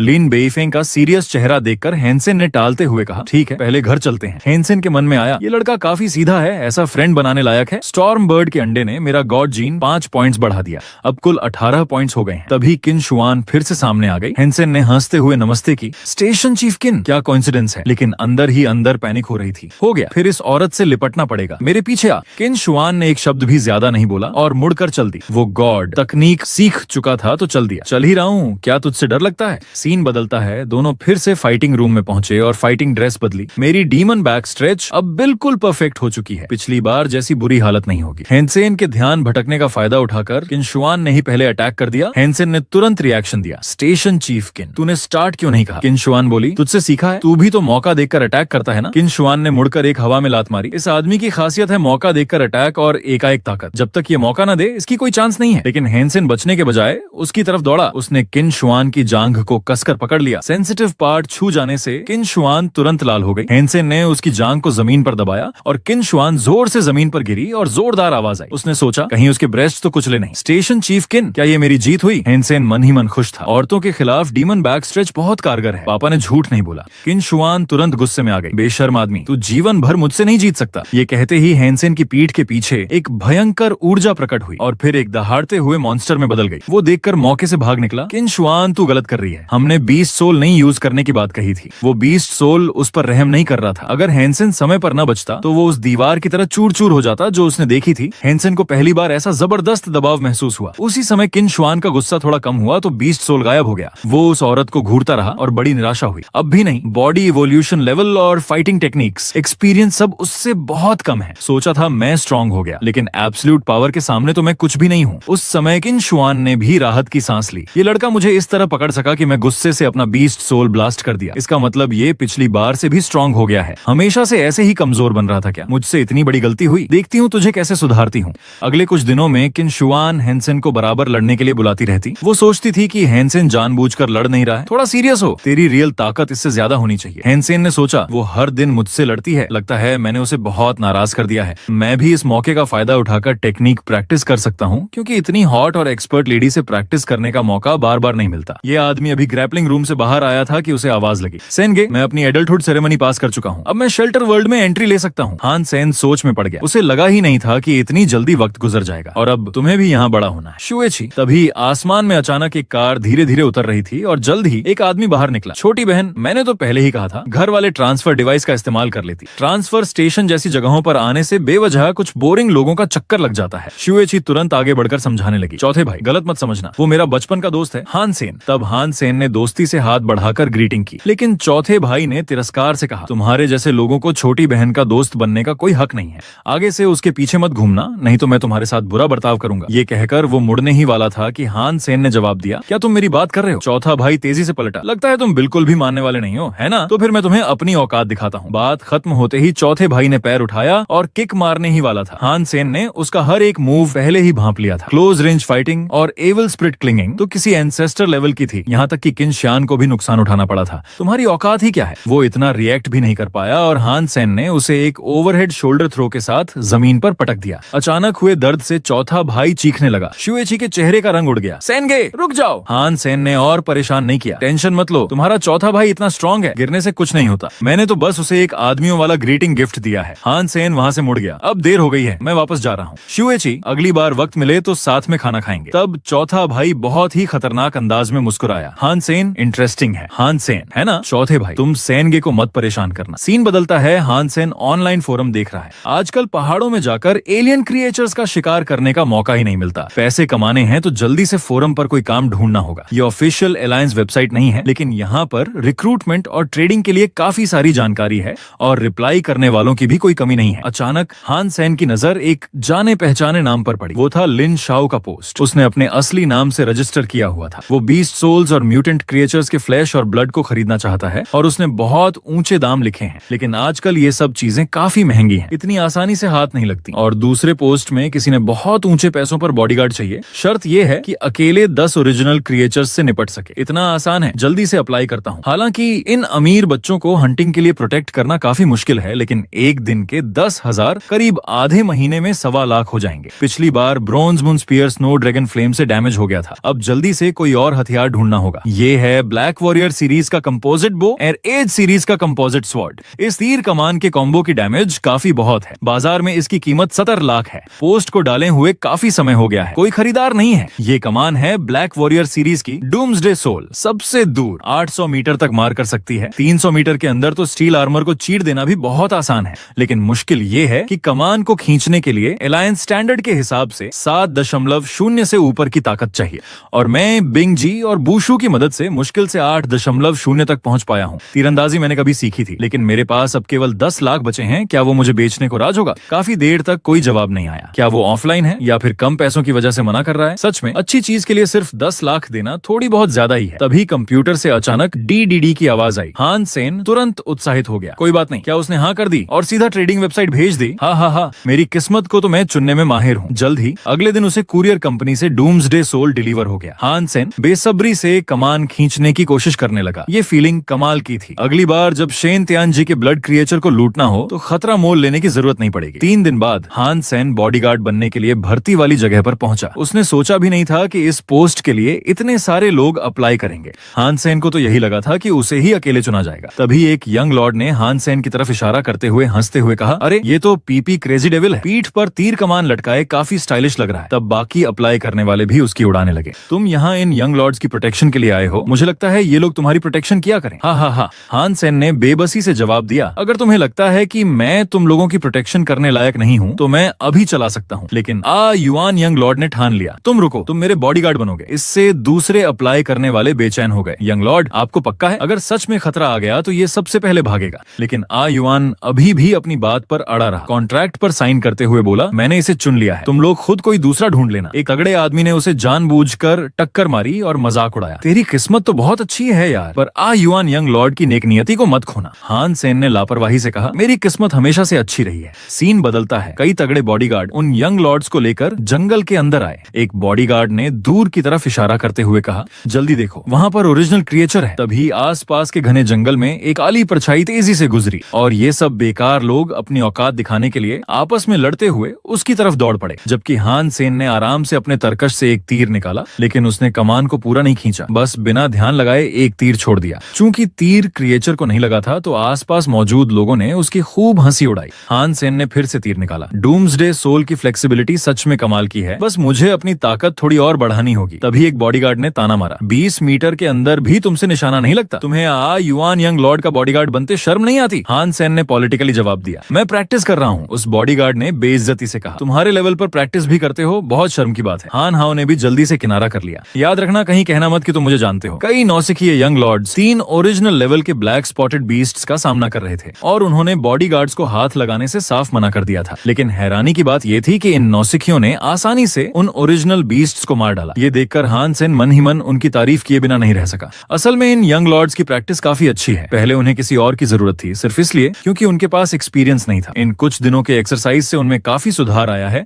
अब ओरिजिनल लेवल के बीस्ट से निपटना उनके लिए बहुत आसान हो गया है। आखिरकार वो एलिट स्कूलों से आए हैं, उनकी शुरुआत मेरे जैसे कॉमन एजुकेशन वालों से कहीं ज्यादा अच्छी है। लेकिन जब चिंग यंग लॉर्ड खुशी खुशी अपनी जीत का जश्न मना रहा था, तभी एक मरते मरते बचा हुआ ब्लैक स्पॉटेड बीस्ट अचानक अपनी आंखें खोल बैठा और बिना किसी चेतावनी के चिंग पर हमला करने को दौड़ पड़ा। उन तमाम बॉडीगार्ड्स में से कोई भी कुछ रिएक्ट नहीं कर पाया। ठीक उसी वक्त एक तीर हवा में आवाज करता हुआ आया और उस ओरिजिनल लेवल के ब्लैक स्पॉटेड बीस्ट का सिर पार कर गया। तब तक चिंग यंग लॉर्ड बुरी तरह सहम चुका था। हालांकि वो बीस्ट पूरी तरह मर चुका था। बाकी बॉडीगार्ड्स उस बीस्ट को लात घूंसों से पीटने लगे। देखते ही देखते वो बुरी तरह नष्ट हो गया। बाद में एक बॉडीगार्ड ने चिंग की सेहत के बारे में पूछकर सुकून की सांस ली, लेकिन फिर उसने सारा गुस्सा हान सेन पर निकाला। बेकार में तीर क्यों चला रहा था? लगभग चिंग यंग लॉर्ड को ही लगा दिया होता। और हान हाओ ने भी उसका साथ दिया। तभी उनके पीछे से युआन यंग लॉर्ड ने जोर से चीख कर कहा, सब चले जाओ। एक बॉडीगार्ड तुरंत हान सेन को डांटने लगा, सुन नहीं रहा है PP crazy devil, yuan young Lord तुझे भगा रहा है। लेकिन युआन यंग लॉर्ड ने गुस्से में उस बॉडीगार्ड की कॉलर पकड़कर कहा, मैं तुम सबको भगा रहा हूँ। तुम लोग पैसे लेते हो तो हमारी सेफ्टी का जिम्मा उठाते हो, लेकिन पहले जब चिंग खतरे में था तो तुम में से कोई भी रिएक्ट नहीं कर पाया।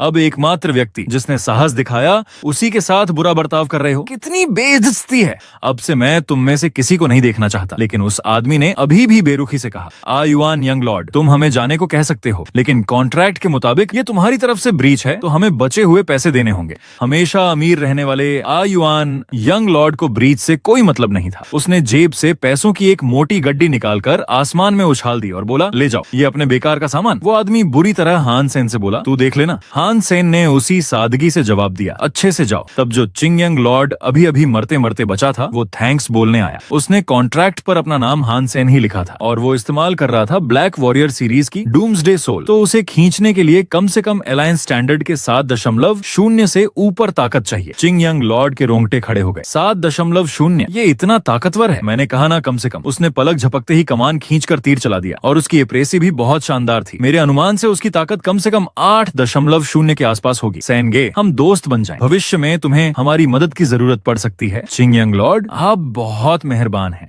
आपने मुझे काम पर रखने का फैसला किया होगा तो उस वक्त आपने ये कमान पहचान लिया होगा। इतने पैसे वाले और इतनी समझ रखने वाला और ऊपर से उचित बात करने वाला मालिक मिलना मुश्किल है। एक आदमी शहर में दाखिल होने ही वाला था कि कुछ तगड़े लोगों ने उसका रास्ता रोक लिया। आ गया पीपी क्रेजी डेविल, तूने हमारे इतने सारे पैसे नहीं कमाने दिए, इसका गुस्सा हमें बहुत है। बात खत्म होते ही लियू फेंक ने सबके सामने ही चाकू निकालकर हान सेन पर हमला कर दिया। हान हाओ ने सोचा, हान सेन तू इतना बेवकूफ है, जो मुसीबत तूने खुद ली है उसमें मैं तेरी कुछ नहीं कर सकता। लेकिन हैरानी की बात यह थी कि सामने का हान सेन गायब हो गया था। लियू फेंक का पूरा दम वाला हमला केवल उसकी परछाई पर लगा था। फिर अचानक हान सेन ने लियू फेंक की कलाई पकड़ ली और उसे बहुत आसानी से जमीन पर पटक दिया। साथ ही उससे उसका चाकू भी छीन लिया। हान हाओ को पसीना आ गया। क्या हो गया? उसकी स्पीड अचानक इतनी तेज हो गई जैसे मेरी आंखों में धुंध सा लगा। ये सीन देखकर वहां मौजूद सब लोग डर गए। पीपी क्रेजी डेविल ने लियू फेंक को हरा दिया? ये हो नहीं सकता। लियू फेंक का फिजिकल लेवल तो 6.7 है। लियू फेंक गुस्से से पागल हो गया। अभी भी खड़े देख रहे हो? जल्दी से इस कमीने को काटो। लेकिन हान सेन ने उसका हाथ और भी जोर से उल्टी दिशा में मरोड़ दिया, जिससे उसकी हड्डी छटा की आवाज के साथ टूट गई। दर्द से लियू फेंक का चेहरा बुरी तरह बिगड़ गया और वो चीखने लगा। हान सेन ने बस इतना कहा, तेरे मुंह में बहुत गंदगी है। इसी बीच बाकी आदमी हाथ में हथियार लेकर हान सेन पर झपट पड़े, लेकिन हान सेन बिल्कुल शांत था। एक हाथ से सारे हमले रोक रहा था। ये चाकू काफी महंगा लग रहा है, 1-2 करोड़ के आसपास होगा। मेरे पास भी एक अच्छे छोटे हथियार की कमी थी। हान हाओ यकीन नहीं कर पा रहा था। ये आदमी क्या सच में वही हान सेन है जिसे मैं जानता हूँ? क्या वो पहले एक ओरिजिनल क्रिएचर तक को नहीं हरा पाता था? क्या वो रोज सिर्फ फ्लाइंग आर्मर बीटल्स को मारता था? वो मुझसे बहुत कमजोर था, लेकिन अब क्यों? हान सेन ने ठंडे स्वर में कहा, लियू फेंग, ये अच्छा चाकू तुम्हारे पास बेकार है। फिर उसने वो चाकू म्यान में रखते हुए पक्के लहजे में कहा, ये अच्छा चाकू अब मेरा है। हान सेन धीरे धीरे शेल्टर की तरफ बढ़ने लगा और जिन तगड़े लोगों की पिटाई हुई थी उनमें से कोई भी उसे रोकने की हिम्मत नहीं जुटा पाया। लेकिन तभी लुओ तियानयांग ने हान सेन का रास्ता रोक लिया। पीपी क्रेजी डेविल, तुम्हारी हिम्मत बहुत बढ़ गई है, अब मेरे आदमियों को छूने लगे हो। लुओ भाई, इस कमीने ने मेरा हाथ तोड़ दिया और मेरा चाकू भी छीन लिया, तुम्हें मेरा बदला लेना होगा। लेकिन लियू फेंग को डांट पड़ी, बेकार आदमी, बस मेरा नाम खराब कर रहा है। लुओ तियानयांग ने अपना कोड़ा लहराना शुरू किया। पीपी क्रेजी डेविल, आज मैं तुझे बता दूंगा कि तू कैसे मरेगा। हान सेन भी पीछे हटने वाला नहीं था। उसने मुश्किल से लुओ तियानयांग के कोड़े को रोका। इतनी ताकत है, कहते हैं उसका फिजिकल लेवल 9.6 है। लगता है सच है। लुओ तियानयांग के चेहरे पर हल्की हैरानी थी। मेरे कोड़े को भी रोक लिया? ये बेकार आदमी इतना ताकतवर कब हो गया? नहीं, इस आदमी को बिल्कुल नहीं छोड़ा जा सकता। ये आगे चलकर बहुत खतरनाक होगा। ये वो आदमी था जिसे पूरे शहर में कमजोर कहा जाता था और आज उसने बहादुरी से कोड़ा उठाया। उसे अपनी तरफ कमान तानते देख लुओ तियानयांग चौंक गया। हान सेन, ये तो लुओगे के साथ सीधा टकराव कर रहा है। सब हैरान थे। पीपी क्रेजी डेविल ने मौत मोल ले रखी है। ये लुओगे है, शेन तियान जी का दायां हाथ है। हान सेन ने मन ही मन सोचा, हालांकि कमान को इतनी देर तक खींचे रखना मेरी ताकत खर्च करता है, लेकिन ऐसे वक्त में मैं कमजोरी नहीं दिखा सकता।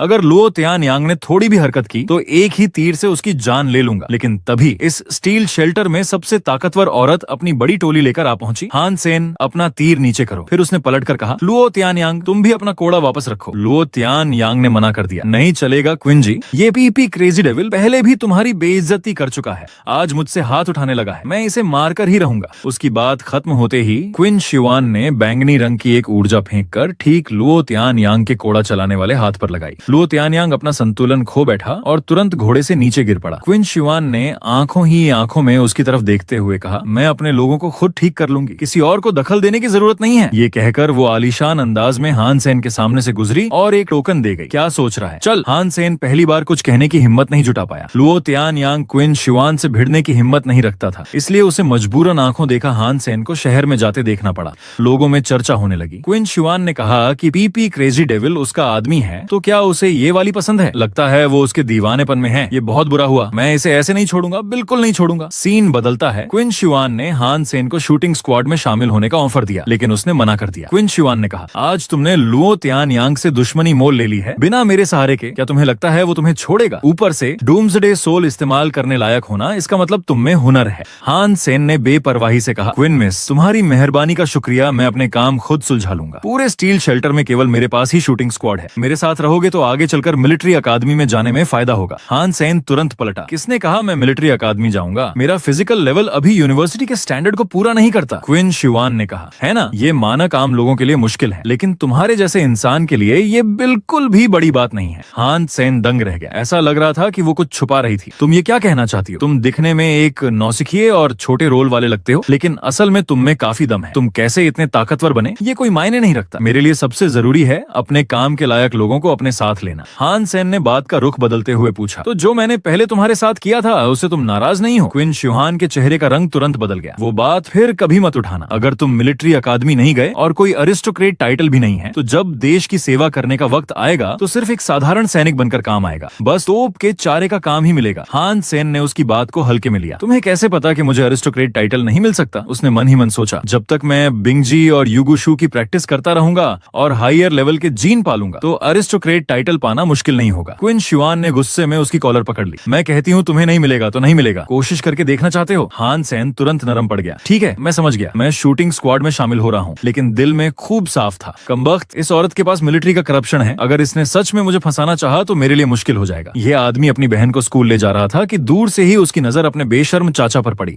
वो जो बच्चा लिए हुए है और वो औरत जो उसके साथ है, वो कौन है? लगता है मुझे कोई मजेदार सीन देखने को मिल गया है। जल्द ही उनकी सामना हुई। चाचा को जब पता चला कि हान सेन यान यान को स्कूल छोड़ने आया है तो वो बेशर्मी से बोला, शेंगा हुआ की फीस तो कई लाख होती है, लगता है भाई के नाम पर कंपनी को इतने सालों से लूटते रहने से जमाखोर करके रखी है। फिर हान सेन की तरफ इशारा करते हुए बोला, मैं तुझे बता रहा हूँ वो सारा पैसा हान परिवार का है, उसे बांटना ही पड़ेगा, नहीं तो मैं तुझे अच्छा नहीं होने दूंगा। हान सेन ने बर्फीले लहजे में कहा, चाचा क्या तुम कॉन्ट्रैक्ट पढ़ सकते हो? कॉन्ट्रैक्ट पर साफ लिखा है कि वो 2 लाख चुका दिए तो तुम में से कोई भी मेरे घर से 1 पैसा नहीं ले सकता। चाचा गुस्से से लाल पीला हो गया। वो तो फ्रॉड है, मान्य नहीं होगा, पीछे से मैं तेरी माँ से मिलूंगा। हान सेन ने कहा, अगर तुमने किसी प्राइवेट रेजिडेंस में घुसने की कोशिश की तो मुझे अधिकार होगा कि सीधा तुम्हें मार गिराऊं। ये सुनकर चाचा और भी गुस्सा हो गया और बिना कुछ सोचे हान सेन पर मुक्का चला चला दिया। लेकिन हैरानी की बात यह थी कि हान सेन ने एक ही हाथ से उसका मुक्का रोक लिया और फिर एक थ्रो से उसे जमीन पर पटक दिया। हान सेन ने उसे तरेड़ते हुए कहा, चाचा अगर मरना चाहते हो तो मेरे घर आकर देख लो। तब वो औरत जिसकी गोद में बच्चा रो रहा था डर के मारे भाग गई। बेटा मत डर, मैं तुझे पहले स्कूल पहुंचाती हूँ, मैं पुलिस में रिपोर्ट करूंगी। हान सेन ने उस औरत पर कोई ध्यान नहीं दिया बल्कि अपनी जेब से एक मेमोरी क्रिस्टल निकाला। अभी जो औरत थी काफी सुंदर थी और बच्चा भी प्यारा था। तुम्हें क्या लगता है अगर चाची को पता चल गया तो वो क्या समझेगी? चाचा बेयूस सहम गया। तूने सब रिकॉर्ड कर लिया? उसका हाथ कांप रहा था। वो क्रिस्टल छीनना चाहता था। कमीने, जल्दी डिलीट कर। लेकिन हान सेन ने उसकी कलाई को और जोर से दबाया जिससे चाचा दर्द से चीख उठा। हान सेन हंसा। सब एक ही परिवार है, हर बात पर बातचीत से हो सकती है। बस चाचा मुझे 2 लाख दे दो, मैं भी ये डिलीट कर सकता हूँ। लेकिन पसीने से तर चाचा अभी भी हट पकड़े हुए था। तेरा बस चलता है। तब हान सेन ने उसकी कलाई और मरोड़ी। मजबूरन चाचा को उसकी शर्त माननी पड़ी। हान सेन ने आखिरी बार उसे चेतावनी दी, चाचा मैं वीडियो डिलीट कर दूंगा लेकिन ये मेरे मूड पर निर्भर करेगा। और हाँ, अब से मेरे घर पर झगड़ा करने मत आना वरना अंजाम भुगतना पड़ेगा। हान सेन तू बिना भरोसे वाला कमीना है। वो अपनी कलाई को देख रहा था जो लगभग टूटने को थी।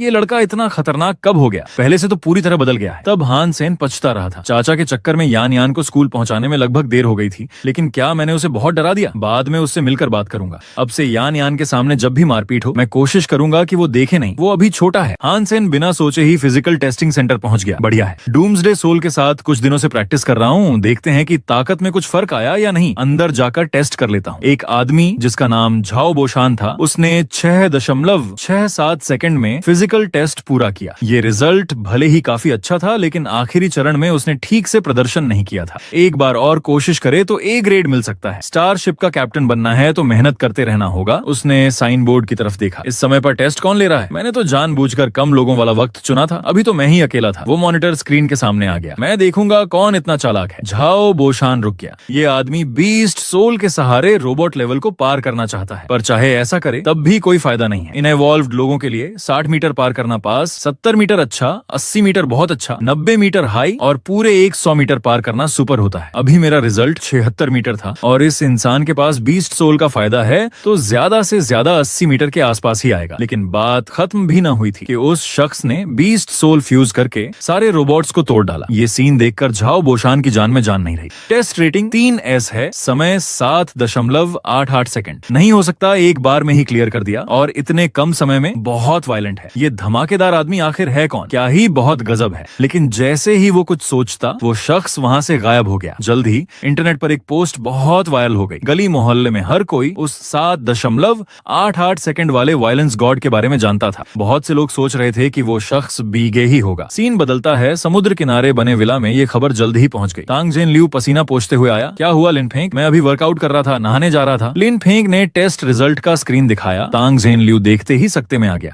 वाह, 7.88 सेकंड, 3S रेटिंग। ये आदमी कौन है? शूटर ने उसका असली चेहरा नहीं देखा। उसके जीन्स रेगुलर वाले जीन्स के अलावा लगभग फुल हैं और उसने काफी अच्छी हाई प्रिंट जीन टेक्निक भी सीख रखी है। और वो जो बीस्ट सोल इस्तेमाल कर रहा है वो ब्लड लेवल का है। तांग जेन लियू को ये सब सुनकर सिरदर्द हो गया। बस ये बकवास मत करना कि वो कौन है। जैसे तैसे मैं उन कुछ पागलों के दूसरे पवित्र शेल्टर में जाने का इंतजार कर रहा था। अगर इस आदमी ने इस साल के टॉप 10 गॉड्स की प्रतियोगिता में रुकावट डाली तो मैं इसे मार डालूंगा। लिन फेंक ने उसे गंभीरता से समझाया। इस लेवल का होना, उसकी पहचान और बैकग्राउंड निश्चित रूप से आम नहीं है। हो सकता है कि वो मिलिट्री से भी जुड़ा हो। क्या तुम सच में उससे भिड़ सकते हो? मैं तो बस अपना गुस्सा निकाल रहा था, सच में मत लेना। पर हाँ, मैं वाकई ये जानना चाहता हूँ कि वो कौन है। इतनी ताकत से तो वो पूरे शेल्टर के हालात बदल सकता है। जल्द ही 2 दिन बाद ट्रांसफर स्टेशन पर हान सेन जल्दी लौटा। मैं तो कुछ दिन के लिए बाहर गया था और क्विन शिवान ने मुझे तुरंत वापस बुला लिया। उसके सामने तो मेरी कोई औकात ही नहीं है। तुम अभी यांग वान ली के पास रिपोर्ट करो और औपचारिक रूप से शेनशे टीम में शामिल हो जाओ। मुझे अभी शिंग्यू ग्रुप के साथ डील करने जाना है। बेहतर होगा कि तब तक अपना काम खत्म कर लो जब तक मैं वापस ना आ जाऊं। हान सेन ने सोचा, शेन त्यानजी तो शिंग्यू ग्रुप के यंग लॉर्ड हैं और मेरे पिता की मौत भी इसी कंपनी से जुड़ी है। पर क्विन शिवान और इनका कोई काम क्या हो सकता है? तभी क्विन शिवान ने पलट कर कहा, अब समझ गए ना कि मैंने तुम्हें शेनशे टीम में शामिल क्यों कराया। मेरे सहारे के नीचे रहोगे तो वो लोग तुम्हें आसानी से नहीं छेड़ेंगे। सीन बदलता है। हान सेन क्विन शिवान के निर्देशानुसार यांग वन ली के ऑफिस पहुंचता है। हैरानी की बात यह है कि शेनशे टीम की ग्रुप लीडर एक आकर्षक सेक्सी महिला निकलती है। तुम ही हो हान सेन, तुम तय वक्त से 10 सेकंड लेट हो। हान सेन तुरंत समझाने की कोशिश करता है, अभी क्विन स्टेशन मास्टर मुझसे बात कर रही थी पर यांग वान ली ने बीच में ही टोक दिया। तो तुम्हारा मतलब है कि क्विन शिवान की वजह से तुम लेट हो गए? खुद लेट होकर दोष किसी और पर डालने की कोशिश कर रहे हो? तुम जैसे लोगों को डांट पड़ना ही ठीक है। फिर उसने एक कॉन्ट्रैक्ट आगे बढ़ाया, जल्दी से ये भरो। हान सेन ने मन ही मन सोचा, ये औरत क्या है, पहली बार मिल रही हूँ, पर ऐसा क्यों लगता है कि मुझसे बहुत दुश्मनी रखती है। अचानक यांग वान ली ने उसे छेड़ते हुए कहा, आखिर तुम में ऐसा क्या है जो क्विन शुआन को बिना मेरिट के ही तुम्हें सीधा सिलेक्ट करना पड़ा? हान सेन उसके पैरों को घूरते हुए कुछ बोल नहीं पा रहा था। लीडर, ऐसे तो मैं ठीक से फॉर्म नहीं भर पाऊंगा। फॉर्म भरते ही क्विन शुआन ने कॉल कर दिया, वान ली, अभी मेरे ऑफिस आओ और हान सेन को भी ले आना जल्द ही। तीनों एक वीडियो देख रहे हैं जो पूरे शेल्टर में बहुत टहलका मचा रहा था। वान ली, देखा, इस वीडियो ने इंटरनेट पर काफी धूम मचा दी है। हान सेन सकते में आ गया, ये तो टेस्टिंग सेंटर वाली मेरी फुटेज है। किसी पागल ने पैसे देकर ये रिकॉर्ड कर डाली। कहीं मेरी पहचान तो नहीं उजागर हो गई? वो लोग उसे पहचानते हैं जिसने पहले शेन त्यान जी का ब्लड क्रिएचर चुराया था, जिसे लोग गोल्डन एम्परर का नाम देते हैं। बदकिस्मती से आज तक किसी ने उसका असली चेहरा नहीं देखा है। क्विन शुआन इस फुटेज से ये जान लेती है कि गोल्डन एम्परर के पास ब्लड लेवल का बीस्ट सोल आर्मर है और उसने कोई एडवांस्ड हाइपरेंट जीन टेक्निक सीखी है।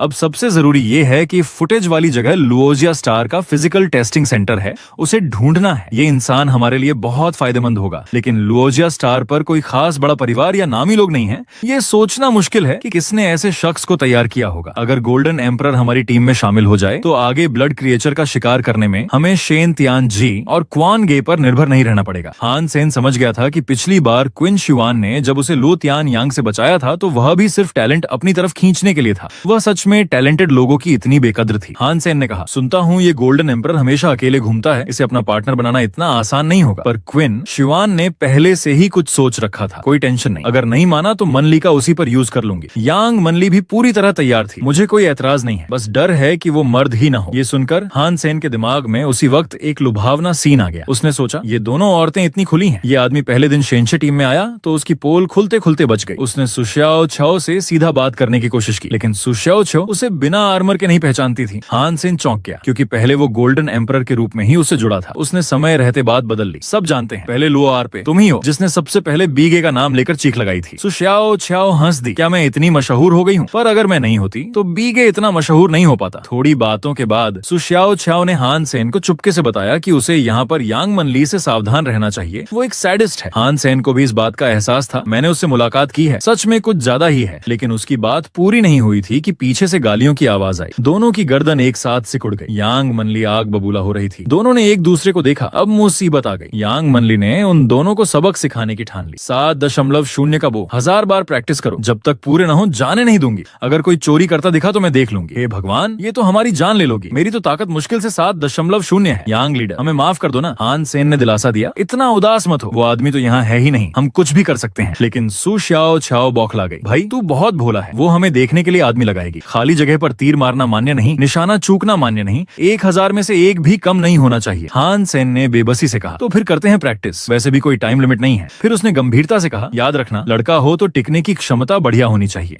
हान सेन 9.1 के बल से 7.0 के बो को खींचने में कोई परेशानी नहीं थी, लेकिन सुश्याओ छाओ को थोड़ी मेहनत करनी पड़ी। पर वो भी टिक गई तो उसकी तकनीक काफी बढ़ जाएगी। तभी कुछ टीम के सदस्यों ने आते हुए मजाक उड़ाया, तुम लोग खूब प्रैक्टिस करो, हम कल सुबह ब्लड क्रिएचर का शिकार करने जा रहे हैं, ये मौका तुम लोगों को नहीं मिलने वाला। सुश्याओ छाओ ने पूछा, ब्लड क्रिएचर? मुझे तो पता ही नहीं था। उस आदमी ने बताया, शेन त्यान जी को मिला है, उसने हम स्टील आर्मर ग्रुप से मदद मांगी है। हान सेन ने कान खड़े कर दिए। शेन त्यान जी? तो क्विन श्याओ को पहले शिंग्यू ग्रुप के साथ मीटिंग करनी थी, यही वजह है। तभी लियू डिप्टी लीडर ने आकर उनकी बात काटी। इतना बकवास क्यों कर रहे हो, प्रैक्टिस करो। सुश्याओ छाओ ने तुरंत पैसे निकालकर लियू डिप्टी लीडर को देने की कोशिश की। लियू डिप्टी लीडर, क्या आप यांग लीडर से कह सकते हैं कि कल मुझे भी ले चले? लेकिन उसने उसे धक्का दे दिया, मुझे यहाँ पता है क्या चल रहा है। फिर उसने मुखातिब होते हुए कहा, और तुम, शेनशे टीम क्या कोई मामूली जगह लगती है? शेनशे टीम सच में बहुत सख्त है। पर सुश्याओ छाओ ने गाली दे डाली, सख्त तो दिखावा है, लियू होंग ताओ ने कभी मेरे पैसे नहीं लिए हैं, आज क्या सीन कर रहा है? उसने हान सेन की तरफ देखा। भाई मुझे लगता है लियू सरनेम वाला तुम्हें निशाना बना रहा है। वो यांग डिप्टी लीडर पर ढाई है, हमेशा उसकी चाटुकारिता करता है। उसे शायद पता चल गया है कि यांग डिप्टी लीडर तुमसे नाराज है, इसलिए जानबूझकर तंग कर रहा है। हान सेन ने नाक भौं सिकोड़ते हुए कहा, ये मेरे सिर कैसे आना टूटा, मैं तो सच में परेशान हूँ। फिर वो तीरंदाजी का अभ्यास करने लगा। हान सेन ने सोचा, 7.0 की प्रैक्टिस बो डूम्सडे सोल से कहीं ज्यादा हल्का है। लगातार तीर चलाने में कोई परेशानी नहीं होती